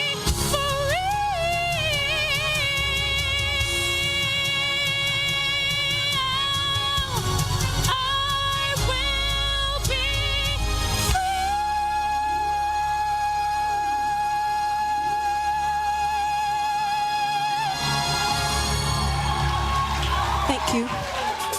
Thank you for watching the Richard Stout Teen Talent Contest, and we'll be right back. Hi there. there, remember me, Gabriella, with all my African music and music from around the globe? Well, I'm back after 10 years, now with Global Beats Revisited. 2 hours of back-in-time world music brought to you by Home Improvement. What you need when you need it. A1 Supermarkets, proper pork, proper food, proper shopping experience guaranteed. CIBC, First Caribbean, Standard, where quality is a lifestyle, and the Barbados Public Workers Cooperative Credit Union Limited. This is where you belong. Global Beats Revisited on 10 consecutive Sundays from 11 a.m. to 1 p.m. starting January 20th on Q100.7 FM.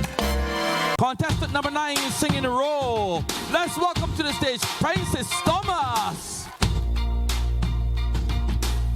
Scared to rock the boat and then commence, so I said quietly, agreed politely.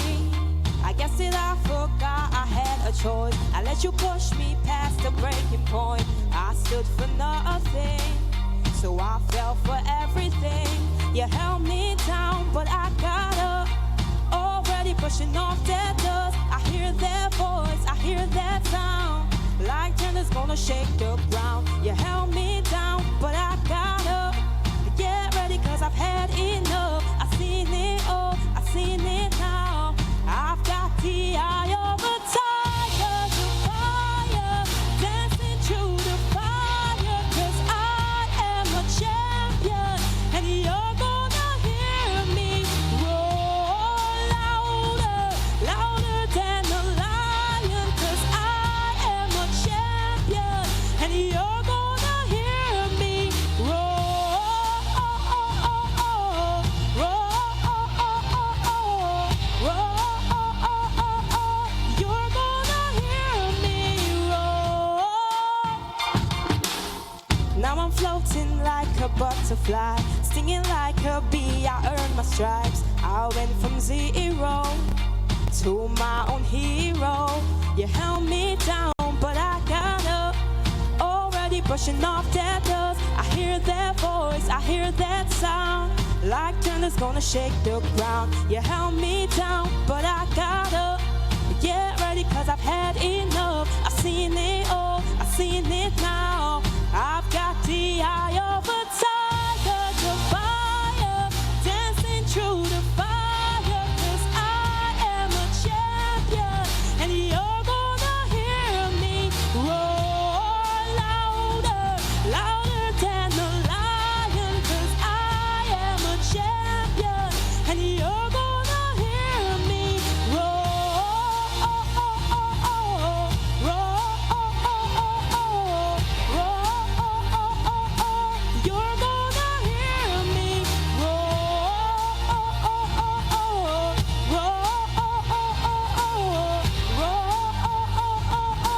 You're gonna hear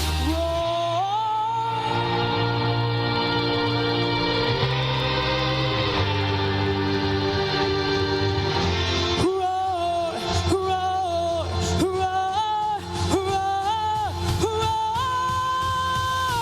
I've got the eye of a tiger, the fire, dancing through the fire. Cause I am a champion, and you're gonna hear me roar louder, louder than a lion. Cause I am a champion, and you're gonna hear me roar,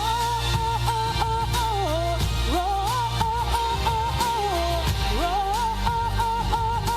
You're gonna hear me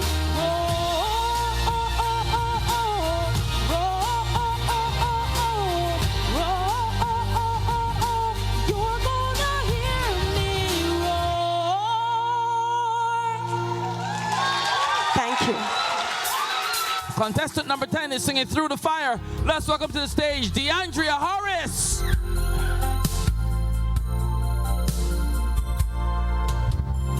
I look in your eyes and I can see we've loved so dangerously. You're not trusting your heart to anyone. No. You tell me you're play smart. We're through before we start.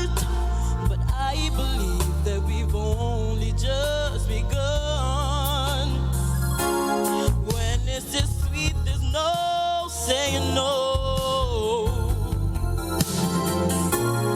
I want you so I'm ready to go.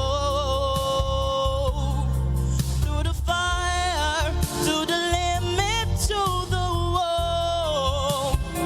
For a chance to be with you, I gladly risk it all.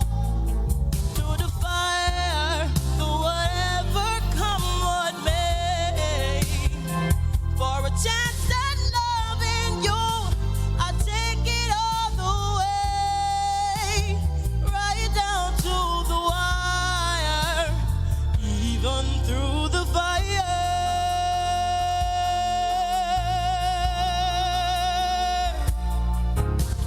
I know you're afraid of what you feel. You still need time to heal. And I could help if you'll only let me try. You touched me and something in me knew what I could have with you. But I'm not ready to kiss that dream goodbye. When it's this sweet, there's no saying no.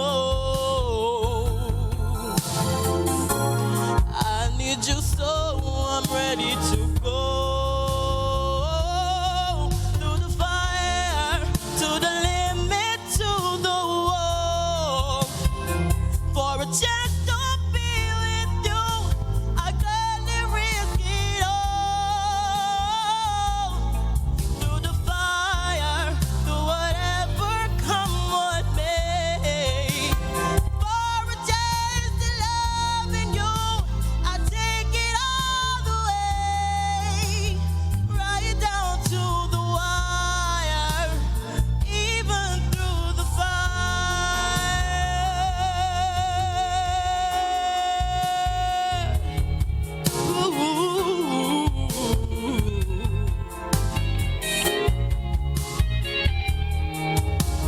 through the test of time,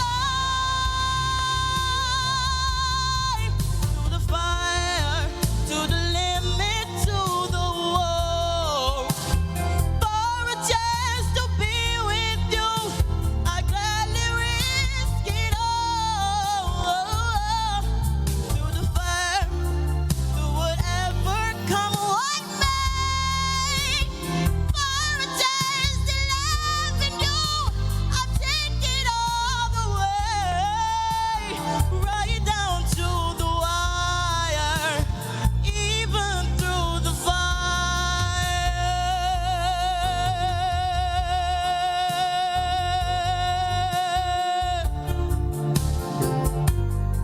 through the fire, to the limit, through the fire, to whatever, through the fire, to the limit, through the fire, to whatever, through the fire, to the limit, through the fire, to whatever, through the fire, to the limit, through the fire, to whatever, through the fire, to the limit, through the fire, to whatever, through the fire.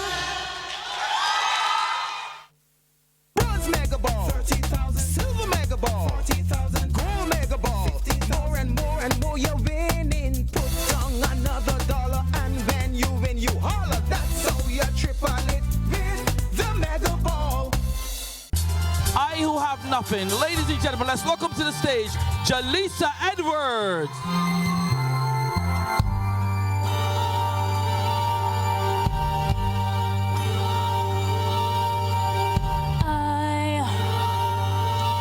I who have nothing.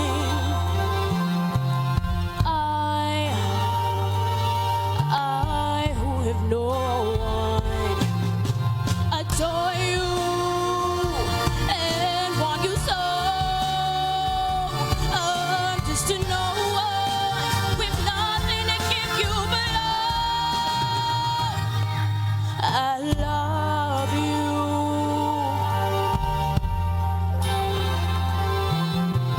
you. You You buy her diamonds, bright, sparkling diamonds. Oh, but believe me, dear, when I say that she can give you the world, but she'll never love you the way I love you. Oh, she can take you any place she wants, to fancy club or restaurant, but I can only watch you with my nose pressed up against the window pane.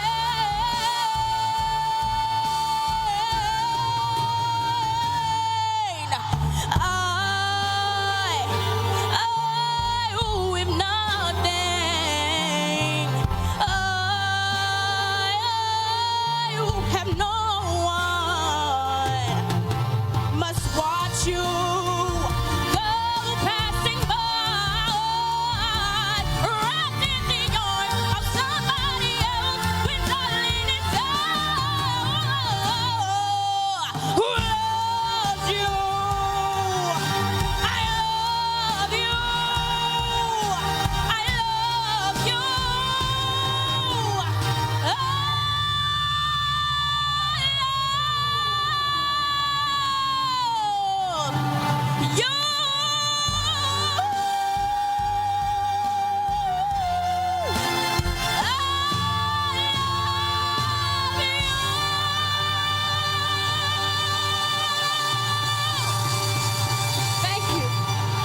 Contestant number 12 is coming to tell you to read all about it. Diana Price, read all about it.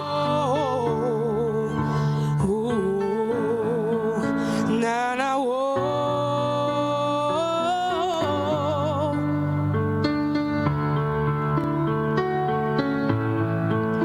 You've got the words to change a nation, but your body, your town, you spent a lifetime stuck in silence, afraid you say something wrong if no one ever hears it. Gonna learn yourself, so come on, come on, come on, come on. You've got a heart inside of a lion, so why let your voice be tamed? Baby, we're a little different, need to be ashamed. Got the light to find the shadow, hiding it away. So come on, come on. I wanna sing, I wanna shout, I wanna scream till the words dry out. Put it on all the papers, I'm not afraid. They can read all about it, read all about it. Oh,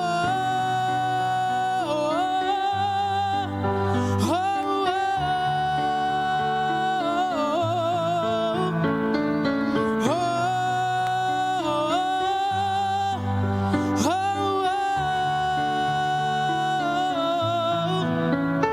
and now we're waking up the neighbors while we sing the blues, making sure that we remembered we all matter too. If the truth has been forbidden, breaking all the rules. So come on, come on, come on, come on. Let's get the TV and the radio, play our tune again. It's by time we got some airplay.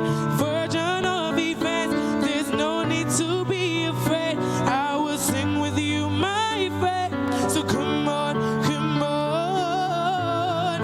I wanna sing, I wanna shout, I wanna scream till the words dry out. So put it on all the papers, I'm not afraid.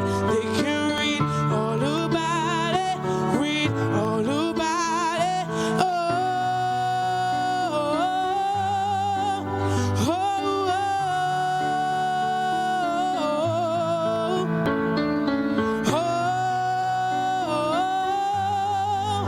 oh,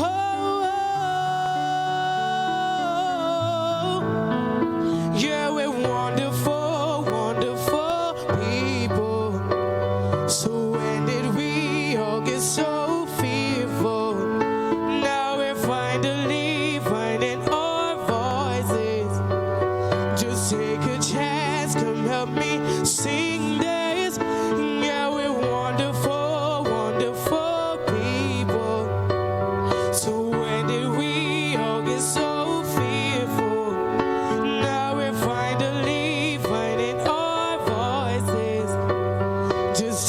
chance, come help me sing this. I wanna sing, I wanna shout, I wanna scream till the words dry out.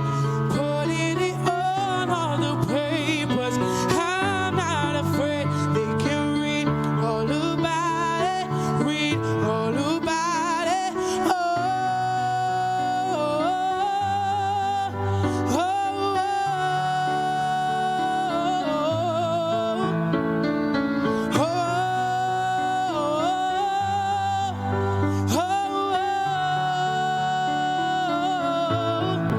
I wanna sing, I wanna shout, I wanna scream till the words dry out. Putting it on all the papers. I'm not afraid they can read all about it, read all about it. Oh, thank you. This is it, the Real McCoy, Little One's big day of action, Knapsack 2019. See the colors, the sprints, jumps, and the teamwork. Ingredients for victory. Tuesday, March 19th, all here on CBC TV8. Live from 9:50 a.m. Brought to you in association with Days Bookstore, Amaze Inc., CS Pharmacy, Good Time Snacks, National HIV/AIDS Commission, Sports and Games, Solar Dynamics, House of Deals, and Omega XL. Singing, and I'm telling you, let's welcome to the stage Shantae Allen Clark. And I am telling you, I'm not going. You're the best friend I'll ever know. There's no way I can ever go. No, no, there's no way. No, no, no, no way. I'm living without you. I'm not living without you. I don't want to be free. I'm staying, and you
Contestant number 14 is coming up.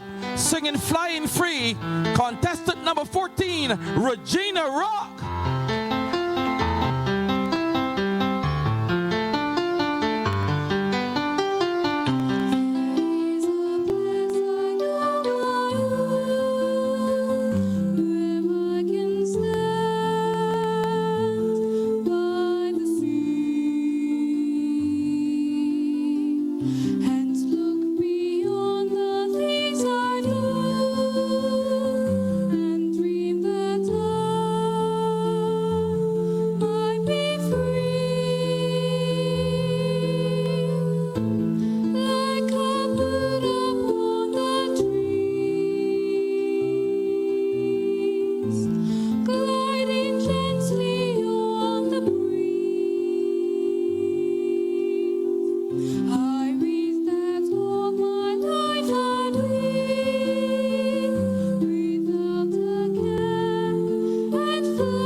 Sports are cool, and the girls show like the guys who write them. But like so many things about life, you gotta be careful. Having sex without a condom is like riding a bike without a helmet. It's just plain dumb. It's okay to have fun as long as you're smart about it. My name is Daniel the Lion Fortress, and I'm different, and I'm making a difference. Live up, love, protect, respect. Contestant number 15, Krishanda Sitton Hill.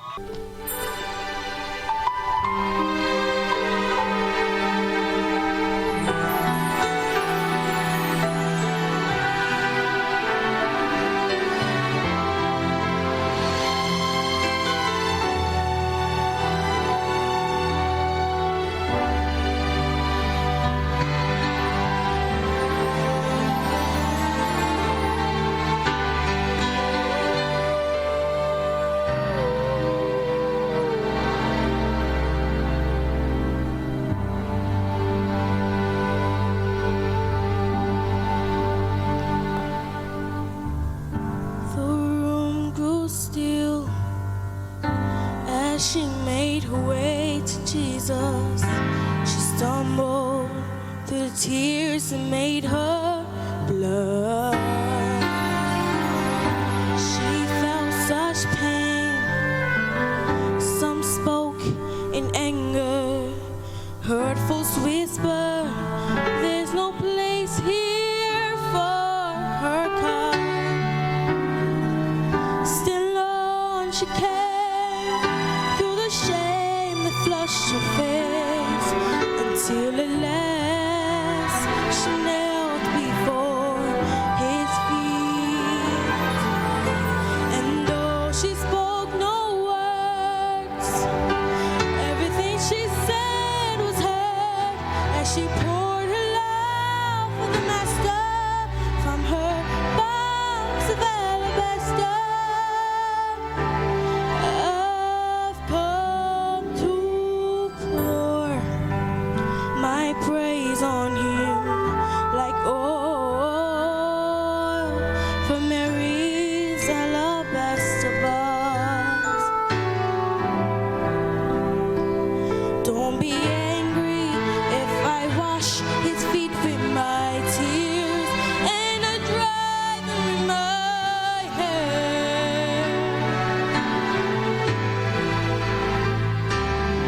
You weren't there the night he found me. You did not feel what I felt when he wrapped his loving arms around me.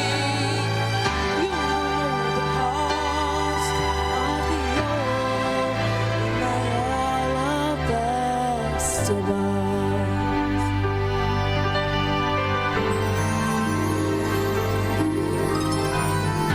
I can't forget the way my life used to be.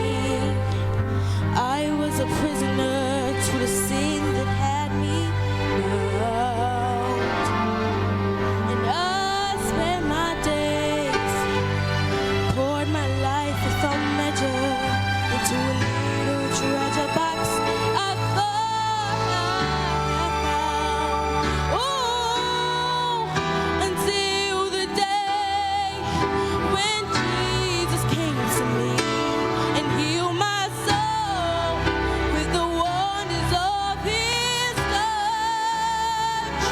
So now I'm giving back to him all the praise he's worthy of.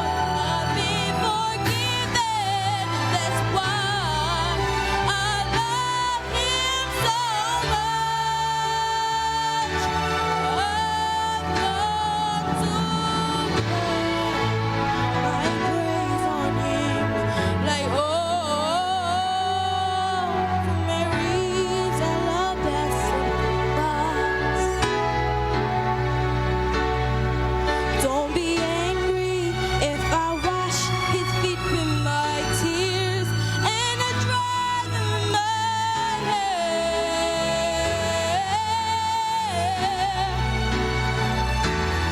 You weren't there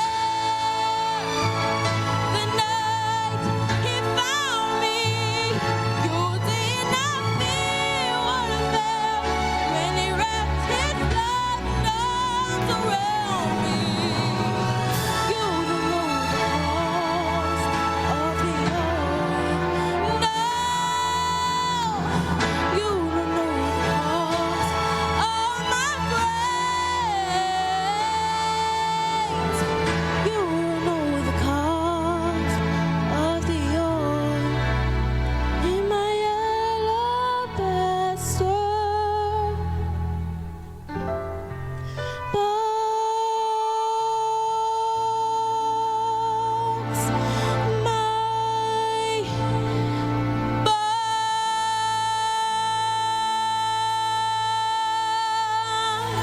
Thank you.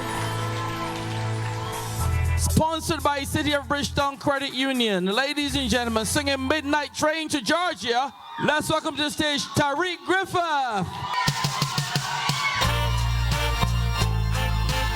Sing this song, guys.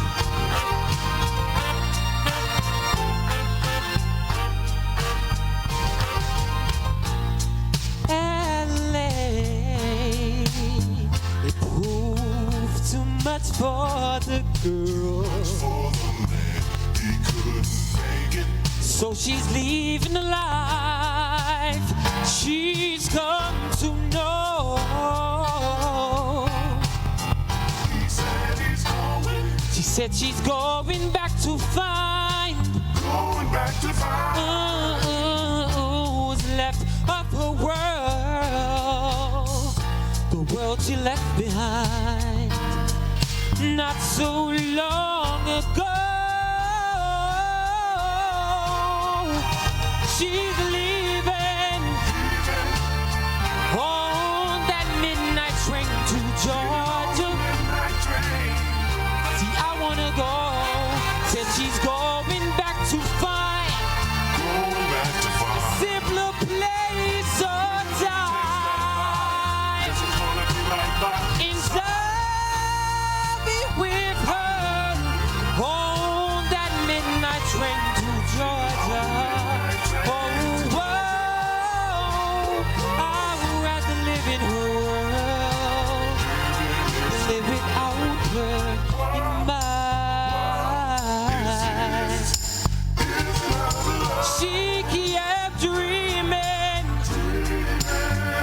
One day she'll be a star, but she sure found out the hard way that dreams don't always come true. So she pawned all the hopes, and she even sold her car. She bought a one-way ticket back to the life she once knew. Oh yes she did. And oh, she's leaving on that midnight train to Georgia. See, I wanna go. Said she's going back to find a simpler place or time. Inside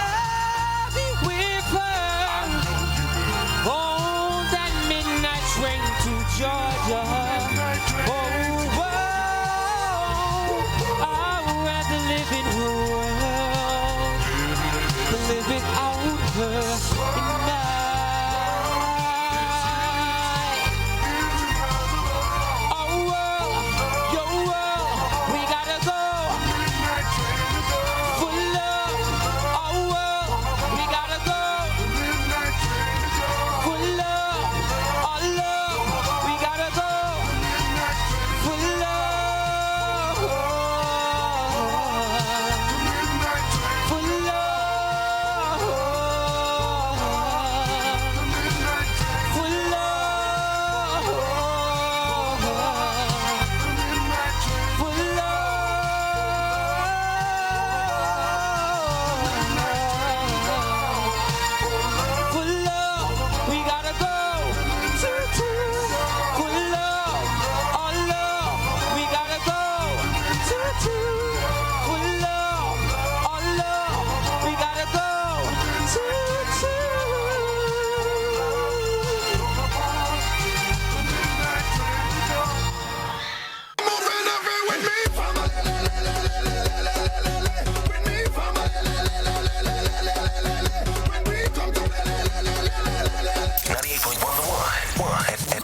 Interactive, trendy, dripping with music. We are music. We are 98.1 The One. Contestant number 17 is up next. Love on the Brain. Let's welcome on the stage Donna Lisa Yearwood. You got me like, oh, what you want from me, and I tried to buy your pretty heart, but the price so high. Baby, you got me like, oh, your love will not fall apart, so you can put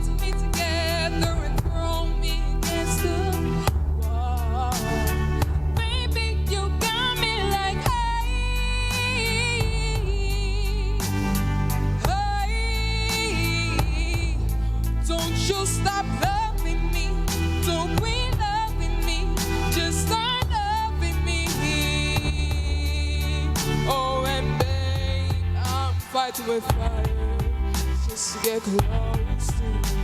Can be burned inside the deep. And I'll run for miles just to get a taste. Must be love on the brain, and it keeps cursing my name. No matter what I do, I'm no good without you, and I can't get enough. Must be love on the brain, and it keeps cursing my name. No matter what I do, I'm no good without you, and I can't get enough. Must be love on the brain. Oh baby, keep loving me. All you got to do is love me. Yeah, just love me. And you got me like, oh. I'm tired of being played like a violin. What do I gotta get in inside your heart, baby? Like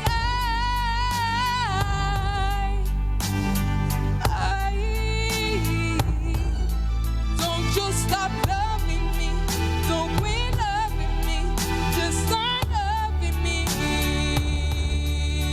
Oh, and babe, I'm fighting with fire just to get close to you. Can be burned inside the deep. And I'll run for miles just to get a taste. Must be love on the brain, and it keeps cursing my name. No matter what I do, I'm no good without you, and I can't get enough. Must be love on the brain, and it keeps cursing my name.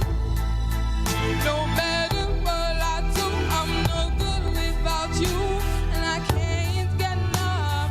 Must be love on the brain. This is a song for all those who are going through some hard times, but remember, there's a God above.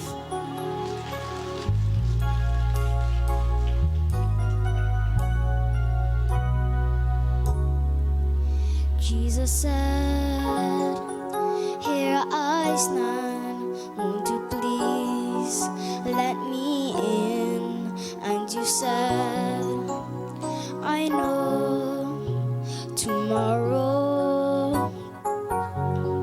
Jesus said, I am he who supplies all your needs. And you said, I know, but tomorrow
tomorrow is not promised.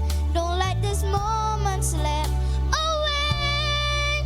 For tomorrow very well might be today.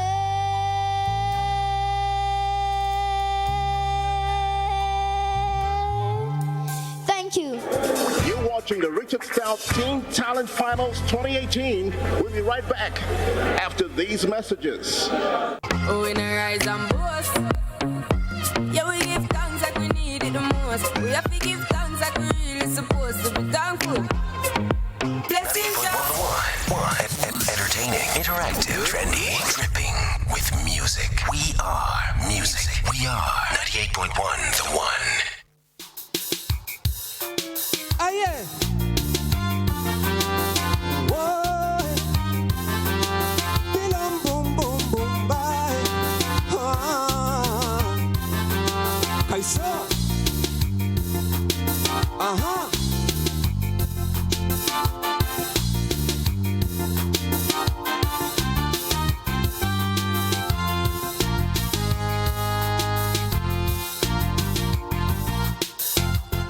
Good evening, ladies and gentlemen.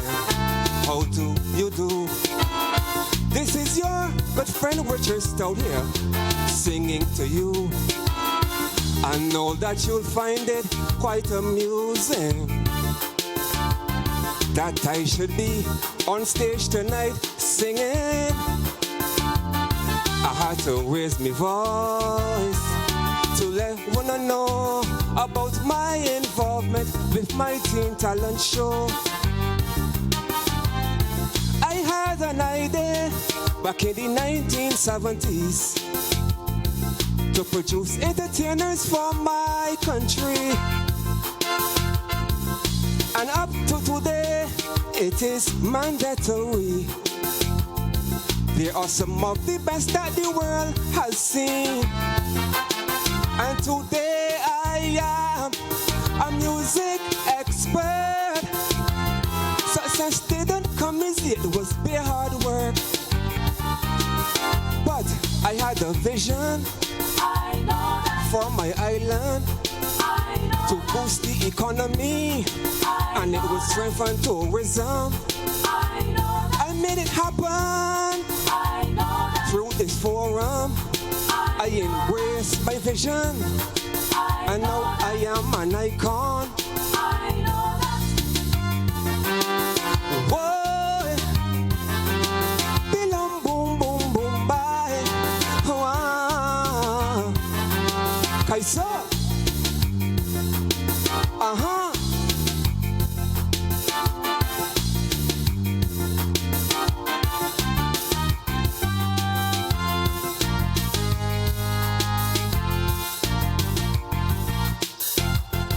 Edwin, Allison, and all of them, they are thankful to me. They are not only household names now, but they have grown tremendously. I still remember when they all started. So nervous and shy, not knowing what they wanted. They all came to me, and I teach them the art. And today they are Kaiso kings and Calypso monarchs. This show was designed not only for singers, but for whatever talent you have to showcase. My newest addition is the disabled segment. In the show, they too have also earned their place. And if I could help Barry Bruce and all of them, I could help them too. They're also human beings. Because uplifting and empowering these people, it is so amazing.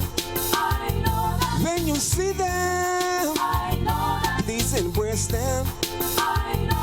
They're capable, they're just differently able. Whoa, bilam boom boom boom bye. Kaiser. Uh-huh.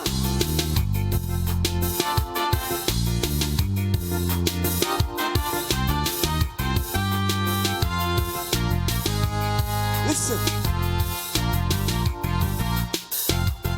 My friends and fans, they all think that I should be Dubster.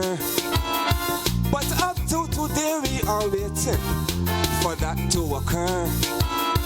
I am the entertainment horse and donkey,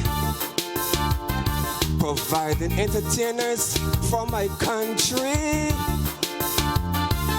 You all must agree, and everybody in here could see, this industry won't be nothing at all without me. I hold workshops every single Thursday to make sure these little ones are ready. You could even call me Sir Richie. Would you believe I do this here all for free? And if a child sing out a tune or they sing off key, I ain't leaving there that night until they could sing in key. Because voice training and ad-libbing, falsetting to any recording. You see the phrasing and in timing, stage impact. I also teach them that any day now. I would hear you say goodbye, my love, and you'll be on your way.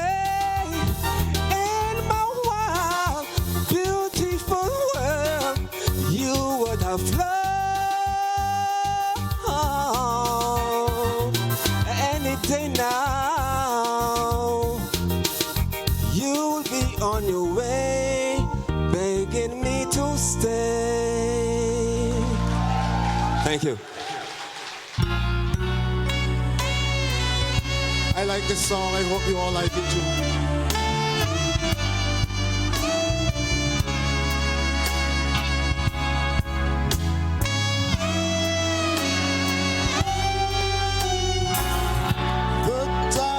Right. You hold me tight, and love's got me high.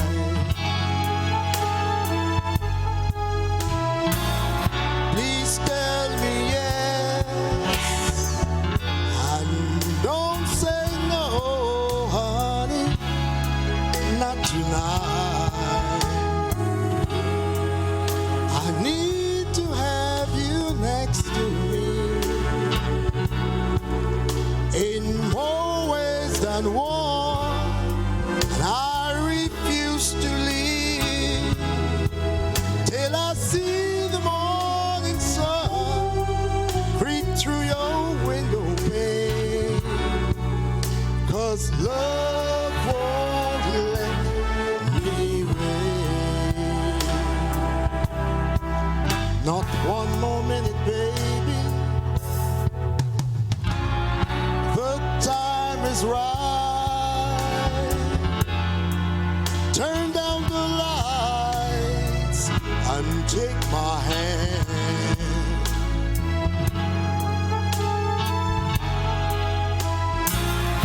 We'll take a flight and spend the night in a wonderland. Now move a little close to me. You owe it to yourself, and I will selfishly take a little for myself, and it's because of you that love won't let me wait. No, listen, girl,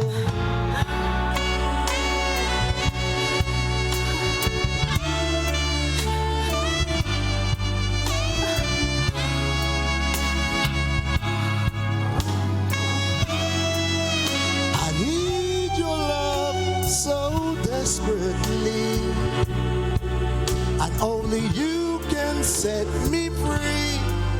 When I make love to you, we'll explode in ecstasy, and I won't take the blame.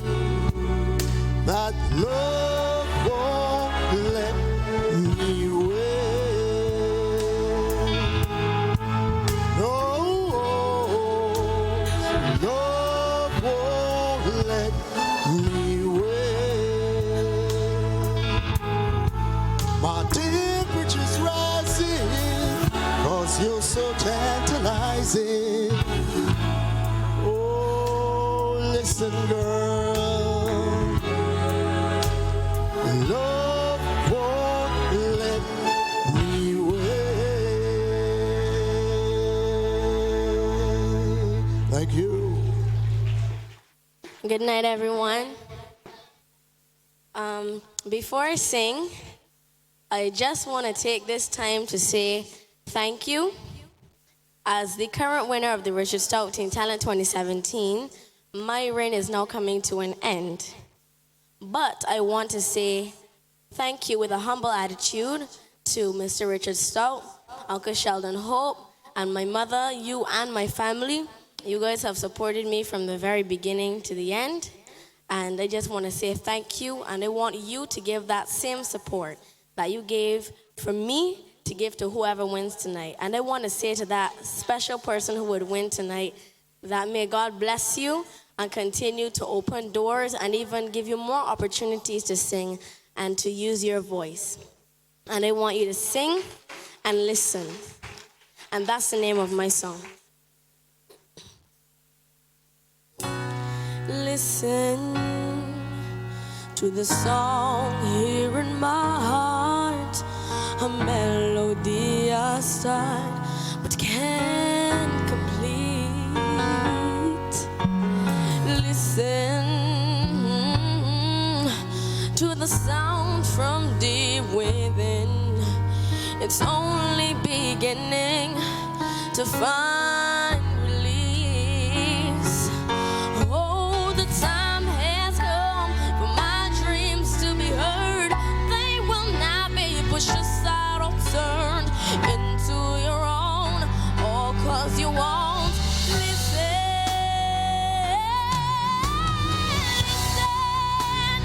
I am alone at a crossroads. I'm not at home in my own home, and I've tried and tried to say what's on my mind. You should have known. Oh, now I'm done believing you. You don't know what I'm feeling. I'm more than what you made of me. I followed the voice you gave to me, but now I've got to find my own. You should have listened. There was someone here inside, someone I thought had died so long ago. Oh, I'm screaming out, and my dreams will be heard. They will not be pushed aside or word into your own, oh, 'cause you won't listen.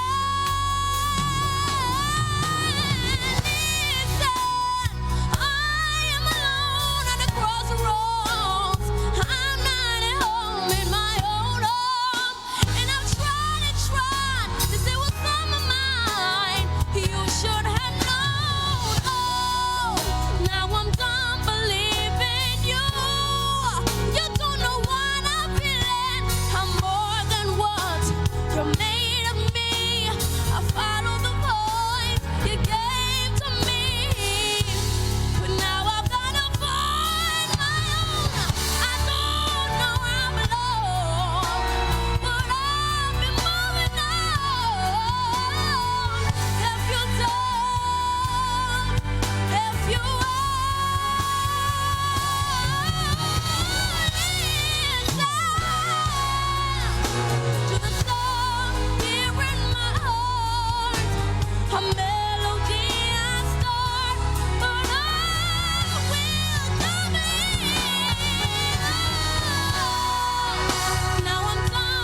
As the CARICOM lead spokesman on matters to do with health, I am pleased to report that the Caribbean is leading the world with the elimination of the mother-to-child transmission of HIV and syphilis.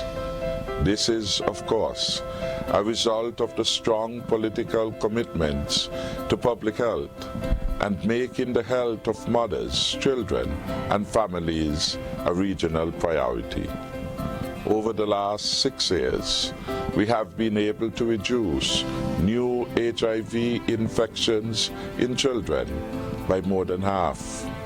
This is an amazing achievement given the high rates of HIV in the past. And this success story we intend to improve upon even more in the future. The key achievement I can speak about from my island, Barbados, was our program, our National HIV Commission and the Ministry of Health, and the program that was in place of the testing of women that were pregnant, the constantly education within the community. Civil society play a key role within any program, any policy that a country have to put out there.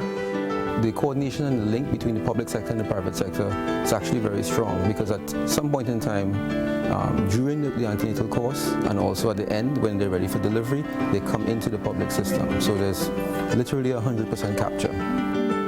We ensure that we have decentralized services, not just only in the public health system, but it's also free services are available in the primary health, private health system. If you want to have HIV testing, if you are diagnosed, you get free care and treatment, even if you go into the private system, and that's provided by the Ministry of Health. We have to continue to make sure our staff, especially the new ones, and even the old ones, we have to reinforce the policies and procedures that we have. What we have been doing, throughout the years is trying to institutionalize these procedures to ensure that it doesn't matter who comes into the system, that they're doing the same thing all the time. We started with an opt-out system where we kind of bundle it in with all the antenatal testing, right? So syphilis, HIV, everything was bundled in with the regular antenatal screening. And most women did not opt out. As a matter of fact, let me tell you this. I go out and look for them. Okay? I go and look for them just so that they can start early prenatal registration and care. And in the event of any, I do educate them as to the possibilities of problems during pregnancy. So we have seen a change in behavior over the years, and we have ensured that we support that with comprehensive sexual and reproductive health policy. We have ensured that we provide family planning and cater to their human rights, that it is okay, you can reproduce if you want to, even if you're HIV positive. I have a son and a daughter. My son is 7 years and my daughter, she's soon to be 1 year old. She's wonderful. She is the typical year old. She does, she does things that just really give me reasons to go on. We have trained community leaders to conduct rapid testing, so we ensure that everybody can have availability and access to early detection. One of the most important things would be to make sure that the public is educated and understands the importance of testing, why we're testing, and why we need to know their status, and to be able to prevent transmission. I think it has worked significantly well within the antenatal population, because the message is really about saving the baby's life, about doing everything in our power to ensure that that infant isn't going to contract the virus. Je même dit prendre médicament fait à cause sucre ou fait. Ou prendre médicament pour sucre, supposé boire chaque jour. Et puis, il y a des médicaments qui sont utilisés pour prévenir, mais qui sont utilisés pour prévenir. Et puis, il y a des médicaments qui sont utilisés pour prévenir, mais qui sont utilisés pour prévenir. Et puis, il y a des médicaments qui sont utilisés pour prévenir, mais qui sont utilisés pour prévenir. Et on après, je fais des lit normal, mais j'étais quand même un petit côté pour lui. Mais je fais deuxième test encore, donc on côté tout normal. Generally in Grand Cayman, both for pregnant women and non-pregnant women and male partners, there doesn't seem to be any stigma in regards to getting a test done. It actually seems to be quite relatively open. And when you go to the clinics and the hospitals, it's not like, oh, you're HIV, you sit on that side and this one sit on that side. Nobody knows. When the nurses speak to you, nobody knows what they're saying. They always speak to you, and you know, it's always a private conversation. And I generally feel, you know, very free and feel very comfortable. I would like to congratulate the governments of these countries that are following the example that Cuba set 2 years ago. I'm so excited about our validation. The members of staff worked so hard to see this dream become a reality. It's rewarding to know that after a long road, we finally get to the point that it can be officially validated that we have achieved elimination of multi-child transmission of HIV and syphilis. Now, it doesn't finish here. We have to maintain that.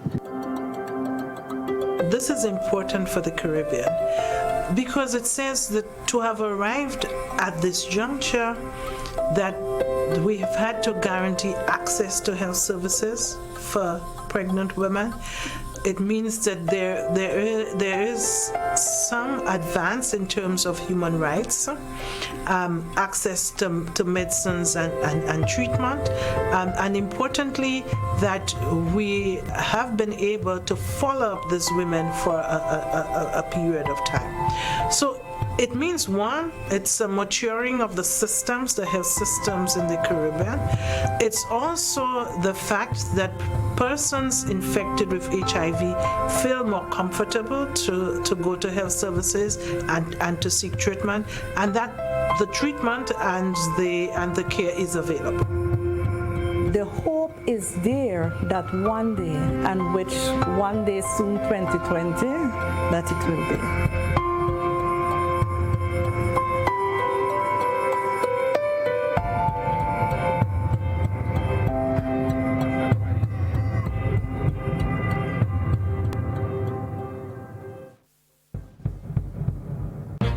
This is a CBC News special report. Hi, I'm Andy Stewart, and I would like to thank everybody for coming here today to the Ridge, which is based in Bakers, in the parish of St. Peter. But I bought the land here quite a few years ago, and I then decided that I would actually construct a house that's totally different to any house that's ever been constructed in Barbados. I wanted to make one or two things totally different, and I wanted to have some art, the art collection which has come from, you know, many people who lived in Barbados.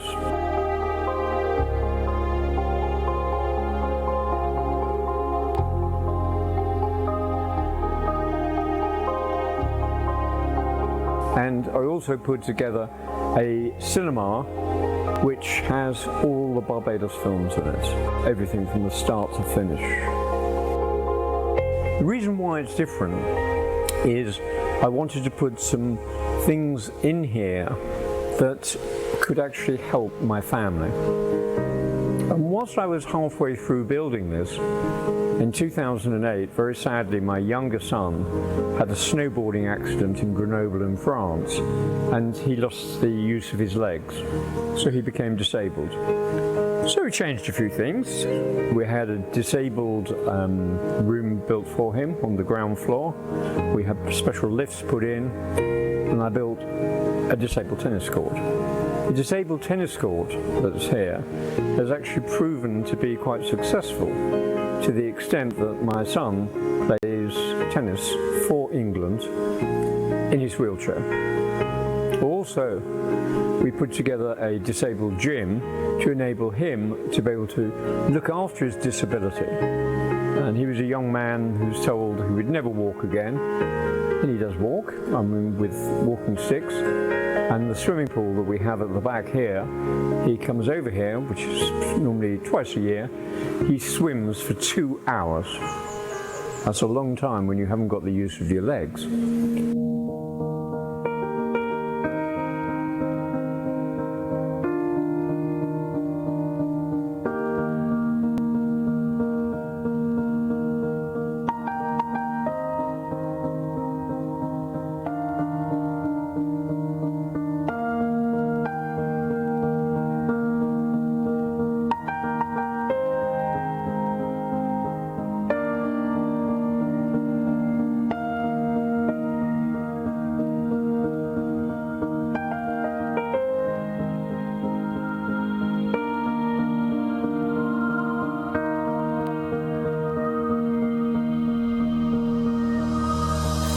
I'm Bryony Frost. I'm a UK jumps jockey and I'm here in Barbados and I am loving it.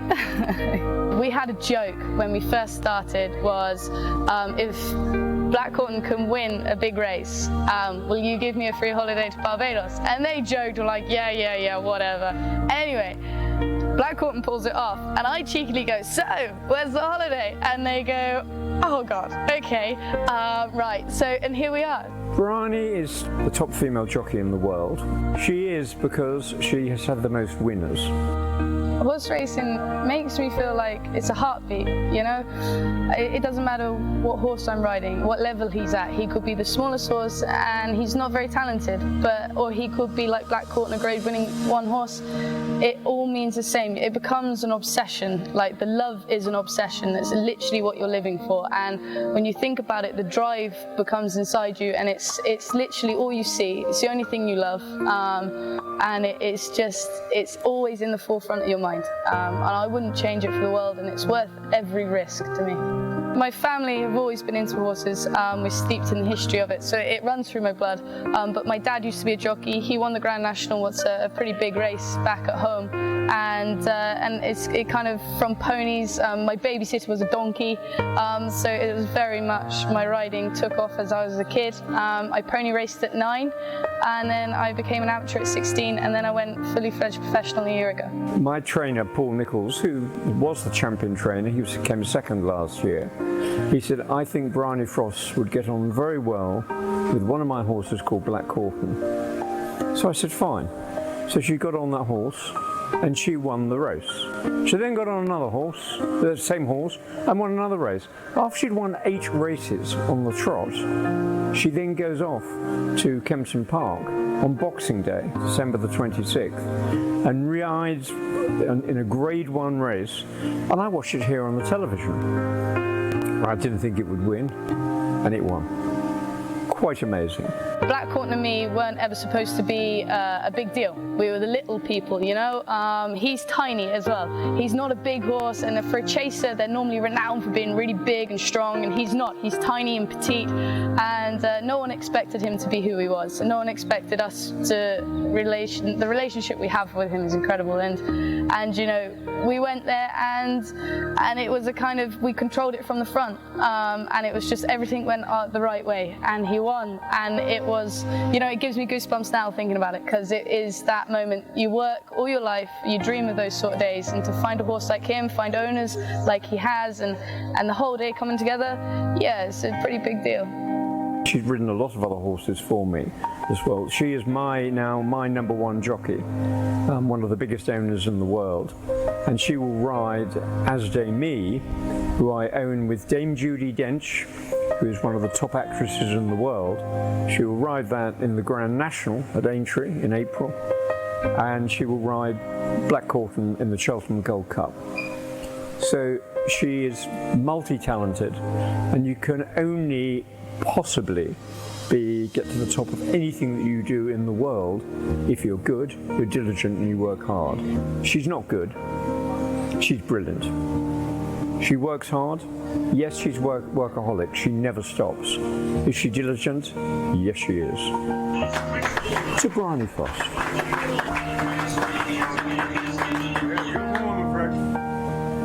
Well, we started with the restaurants with Calabaza, but it's now called Chin Chin. And at that time, there were other shareholders involved within it.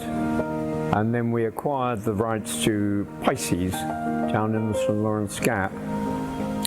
The other shareholders wanted to sell out, so I bought them all out and changed the name of Pisces to Primo. And it's the #1 restaurant on the South Coast.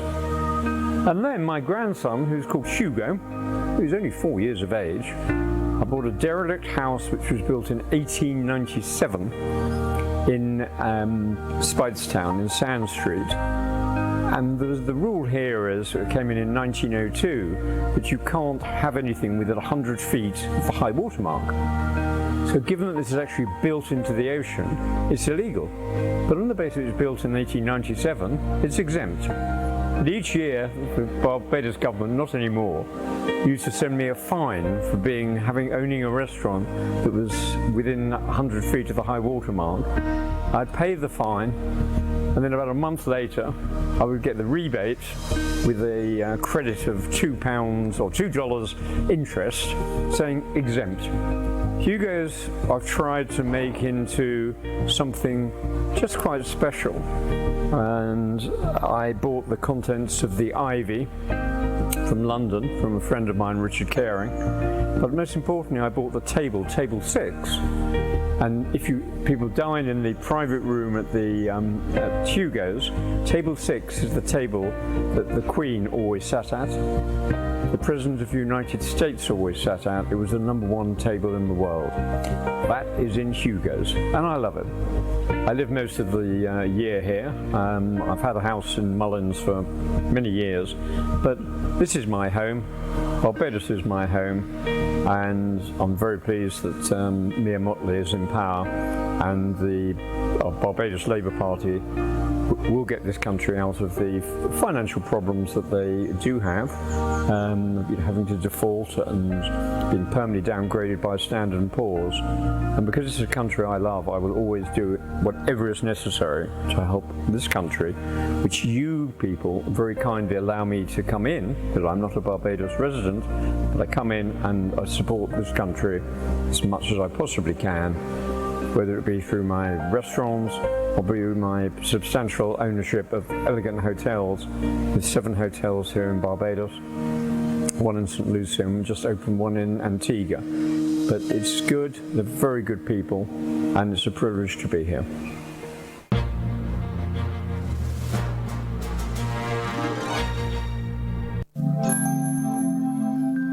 You're watching CBC TV 8 in beautiful Barbados.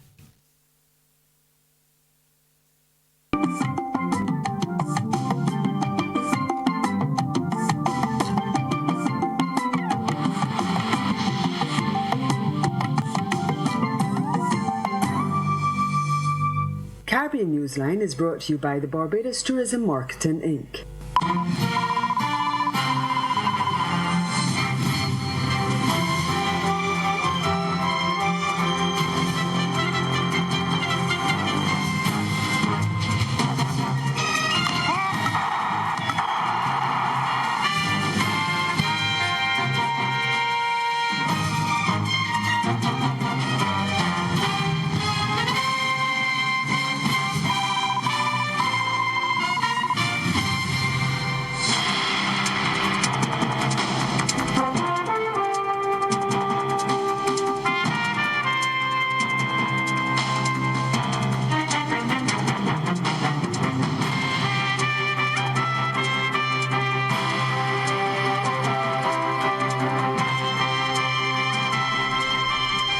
Guyana's president urges the country's elections commission to advise when it will be ready for the polls. Our top story in Caribbean Newsline for Wednesday, March 13th. From the CMC News Center in Bridgetown, I'm Dawn Paris. Good evening. President David Granger has written to the Guyana Elections Commission, GECOM, asking it to submit a work program as soon as possible for the holding of elections. In the letter to GECOM Chairman, retired Justice James Patterson, sent on Wednesday, Granger said it is essential that he be informed of the Commission's readiness to deliver credible polls in Guyana. Granger wrote, quote, "I urge you to present your plans, programs, and financial needs, which will guide my proclamation of a suitable date for elections," end quote. The main opposition People's Progressive Party has been calling for fresh regional and general elections to be held no later than March 19th, in keeping with the provisions of the Guyana Constitution, following the successful tabling of a no-confidence motion against the coalition government last December 21st. But the GECOM has said it is unable to hold credible elections within the 90-day period.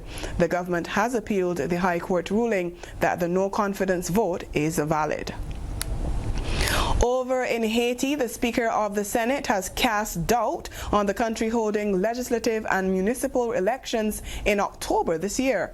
Earlier this week, Prime Minister Jean-Henri Sion, during a visit to the Provisional Electoral Council, the CEP, announced that the elections would take place on the last Sunday in October. He said he was confident the polls would be held in a peaceful environment. But the Senate Speaker told a news conference that talking about elections in October this year was making reference to something fictitious. He said he made his position known to U.S. authorities during his recent visit to that country. He told reporters that the socio-political and economic crisis, the insecurity in neighborhoods, and the budget for the elections are some of the issues to be examined before a date for the polls can be declared. The Bermuda government says it's confident the territory will soon be removed from the new blacklist released by the European Union on Tuesday. The island, along with Trinidad and Tobago, Barbados, Belize, and Dominica, were named in a list of 15 countries deemed non-cooperative jurisdictions for tax purposes, based on an assessment done by the European Commission. At a press conference where he was backed by the island's top business leaders, Premier David Burt said it was disappointing that endless hours of crafting a regime that would meet the required test and actually having that regime in place had not been enough to prevent the island's inclusion. But he described it as a setback for the British Overseas Territory that would soon be overcome. He said he believes that between now and May, when the EU committee next meets, a fair assessment of Bermuda's legislation will confirm its compliance and it will be removed from the list. Bermuda is compliant, and we are confident that within a matter of weeks, that will be accepted by EU member states, and Bermuda will be removed from this list. This confidence is shared by the United Kingdom government, who through the Treasury specifically stated, and I quote, that Bermuda has legislated to address the issue identified. In light of this, we expect Bermuda and other compliant jurisdictions to be removed from the list at the next available opportunity. End quote.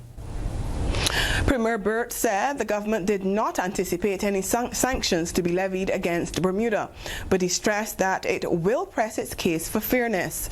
Finance Minister Curtis Dickinson blamed Bermuda's inclusion on the list on a technical omission in one of its earlier submissions to the EU, which had to be corrected and sent back. President of the Antigua and Barbuda Cruise Tourism Association, Nathan Dundas, is being accused by the Twin Island nation's government of scaremongering following his statement that Carnival Cruise Lines has cancelled several scheduled calls to the country. Dundas had told local media that Antigua had been scrapped from the itinerary of the Carnival Breeze, Carnival Magic, Carnival Legend, and Carnival Pride cruise ships, which were scheduled to sail to St. John's for the 2019-2020 winter season, and he warned of more cancellations to follow. But in a statement issued late Tuesday, Tourism Minister Charles Fernandez said the comments were misleading and deceptive and caused unnecessary fear among cruise stakeholders. He said what Dundas did not say was that Carnival Cruise Lines normally makes only 3 or 4 calls to Antigua and Barbuda annually. The minister said the one exception was the 2017-2018 winter season, when hurricanes decimated other destinations, causing Carnival to call at Antigua's fully functioning port. Fernandez said the total number of passengers that would be affected by the Carnival cancellations is approximately 12,100, which he said is a relatively small number of total cruise passengers that visit Antigua and Barbuda every year. And he dismissed Dundas's claim of massive fallout. Minister Fernandez said, quote, "While we regret any loss of business, however small in percentage terms, we do not anticipate any significant adverse impact on the stakeholders in our economy," end quote. Guadeloupe is set to join the Organization of Eastern Caribbean States, OECS, as an associate member. The French Caribbean island will be admitted to the sub-regional grouping when OECS leaders meet there in a special session on Thursday. Last week, more than 100 people attended a conference at the University of Antilles on Guadeloupe's impending accession. The organizers of that forum said it was designed to better understand the OECS and the priority areas of collaboration between Guadeloupe and the other OECS member states, which are Antigua and Barbuda, Dominica, Grenada, St. Lucia, St. Vincent and the Grenadines, St. Kitts and Nevis, Montserrat, Anguilla, and the British Virgin Islands. We'll be back after the break. Ensure that your seatbelts are now securely fastened. All tray tables placed in the upright above position.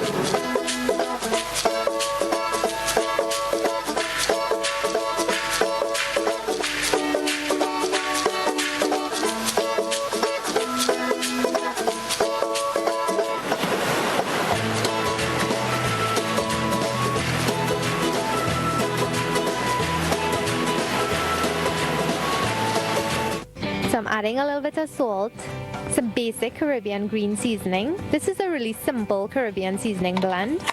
The pimento or seasoning peppers, hot peppers. To the pot now, I'm adding some curry powder, some turmeric, some roasted ground jeera, and some black amchar masala. And once it's ready, it'll look very grainy and dry, and you'll see the oil separating. So now is a good time to add your seasoned chicken in.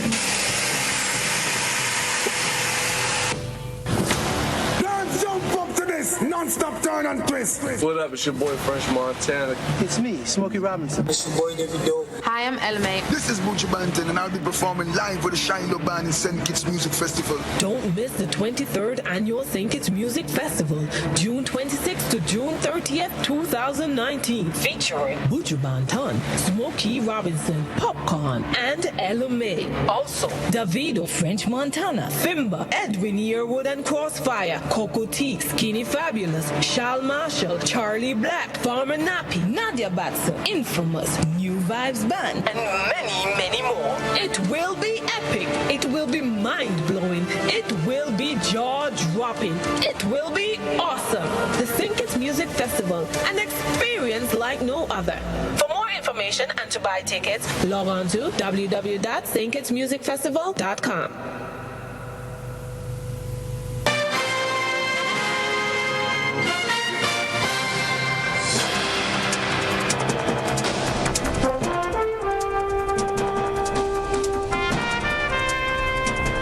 St. Lucian biotechnologist Johannan Dujon is among 4 Commonwealth citizens who were recognized on a Wednesday for their efforts to end hunger, sexual violence, sanitation issues, and climate change. Dujon developed a process to transform sargassum seaweed to a high-quality fertilizer, which he now exports to other small states.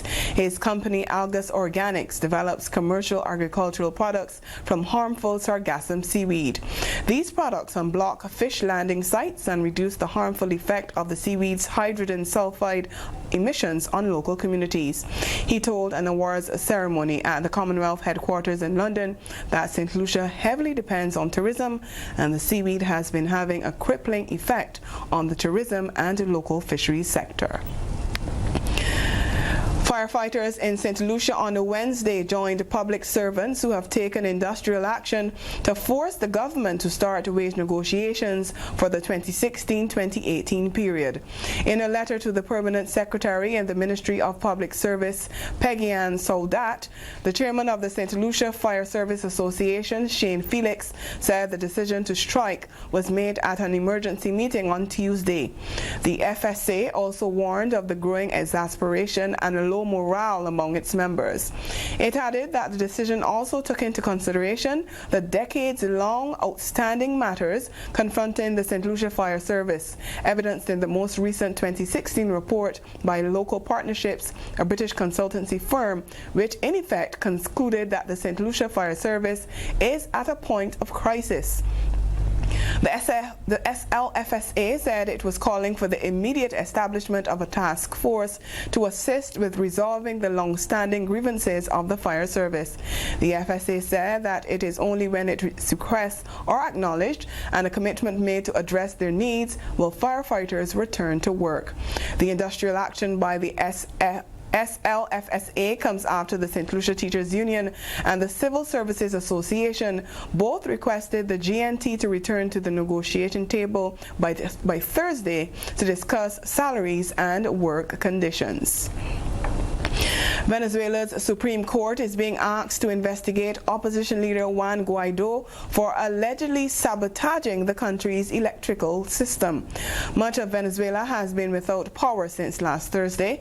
President Nicolas Maduro has said that U.S. technology was used to sabotage the electricity grid, and he has pointed fingers at the opposition.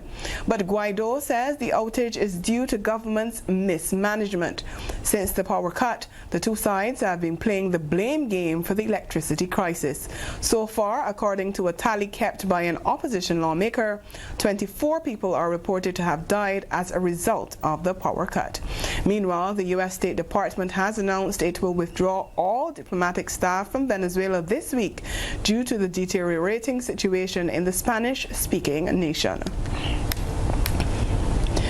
Jamaica's opposition People's National Party, PNP, says the $14 billion in tax cuts announced by the government are inequitable and continue to place the tax burden on the poor. In his contribution to the 2019-2020 budget debate on Tuesday afternoon, opposition spokesman on finance Mark Golding said government's tax policy is worsening inequalities in Jamaica. He said the government should have reduced the general consumption tax rate and the special consumption tax on fuel, as a wider cross-section of the population would have benefited. Ahead in Caribbean Newsline, Cricket West Indies presidential candidate Ricky Skerritt says the incumbent needs to own his successes and failures at the helm. Welcome to the WWG 2019 War with Germs. The Oxitec antimicrobial glove is wasting no time, folks. Quite right, Tammy. I see no way for the germs duo to come back from this. Oh, what a slam. What a slam. Oxitec is the winner in less than a minute. WWG champion of the world. Find our champion at www.psci.biz or give us a call at 417-0777. Jump up to this non-stop turn and twist. What up, it's your boy French Montana. It's me, Smokey Robinson. It's your boy Davido. Hi, I'm Elme. This is Buju Banton, and I'll be performing live with the Shiloh Band in St. Kitts Music Festival. Don't miss the 23rd Annual St. Kitts Music Festival, June 26th to June 30th, 2019, featuring Buju Banton, Smokey Robinson, Popcorn, and Elme. Also, Davido, French Montana, Fimba, Edwin Yearwood and Crossfire, Coco T, Skinny Fabulous, Shal Marshall, Charlie Black, Farmer Nappy, Nadia Batson, Infamous, New Vibes Band, and many, many more. It will be epic. It will be mind-blowing. It will be jaw-dropping. It will be awesome. The St. Kitts Music Festival, an experience like no other. For more information and to buy tickets, log on to www.stkittsmusicfestival.com.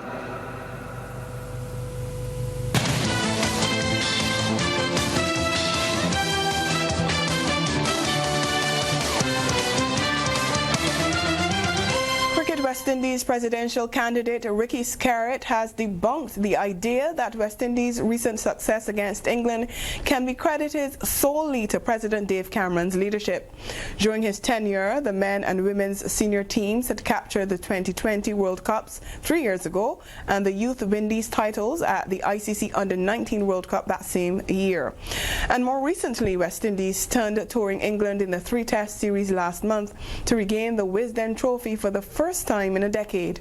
But Skerritt, at a public meeting hosted by the Cayfield campus of the University of the West Indies, argued that Cameron needed not only to own the successes, but the Windies' failures as well, pointing out that the Windies were losing more in all formats under the Jamaicans' tenure. Skerritt explained that the team's percentage of winning matches has been on the decline under Cameron. Skerritt and Dr. Kishore Shallow are campaigning ahead of the March 24th CWI elections in Jamaica, which will see them up against Cameron and current Vice President Emmanuel Nanson. Switching sports now, Jamaica's squad for this year's FIFA Women's World Cup in France is expected to be selected following a training camp in South Africa next month. The camp will run from April 1st to 9th, and assistant coach Andrew Price believes the current 24-member training squad will be whittled down to the final 14 thereafter. Price praised the side's attitude in both matches and said there would be tough competition for the final places. Jamaica became the first Caribbean country to qualify for a FIFA Women's World Cup when they beat Panama on penalties in the third-place match at the CONCACAF Women's Championship last October. Since then, they have been undergoing preparation for the June 7th to July 7th showpiece, where they feature in Group C alongside Australia, Italy and Brazil. In two recent friendly matches against Chile, they pulled off a 1-0 win over the South Americans before edging them 3-2 a few days later. Meanwhile, Reggae Girls head coach Hugh Menzies and his assistant finally received their contracts days after Menzies revealed that he has not been given a contract since the Reggae Girls' qualification to the FIFA World Cup. Still in football, more than a year after a scandal involving former high-ranking members of the Cayman Islands Football Association were indicted following that rocked the football world, CONCACAF President Victor Montagliani has given the Alfred Whitaker-led administration a passing grade for bringing the association back on track. The CONCACAF boss was in Cayman recently for a leadership forum for members of the hemispheric football body. Speaking with Cayman 27's Jordan Armaniz, Montagliani praised Whitaker for bringing football back on track. And Cayman is set to take on Montserrat in their final League of Nations encounter on March 23rd. They went down 4-0 to Jamaica in their last game in Kingstown, with both teams in search of their first win in the tournament. The CONCACAF boss believes the clash will be an important one. And that's the sport. We'll be right back.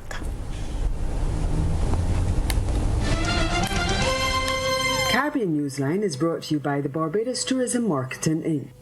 When we were building in 1984, we decided to get the solar water heater. We use it up to this morning. From my home, we get rain 2 days and we still get hot water. I've had it for 30 years and I have no problems with it up to this day. All I can say is that anyone who wishes to have a system, try Solar Dynamics. Solar Dynamics water heater systems are now right through the Caribbean. Become part of a family of over 2.5 million people in 16 Caribbean countries. When you join a credit union, you're not just a member, you are part owner. Join a credit union today. This message is brought to you by the Caribbean Confederation of Credit Unions. Coming up, you and your crew will not be left behind at Cropper Barbados. There's fame, fashion and leisure life in Anguilla. It's all next on Caribbean Passport on this station.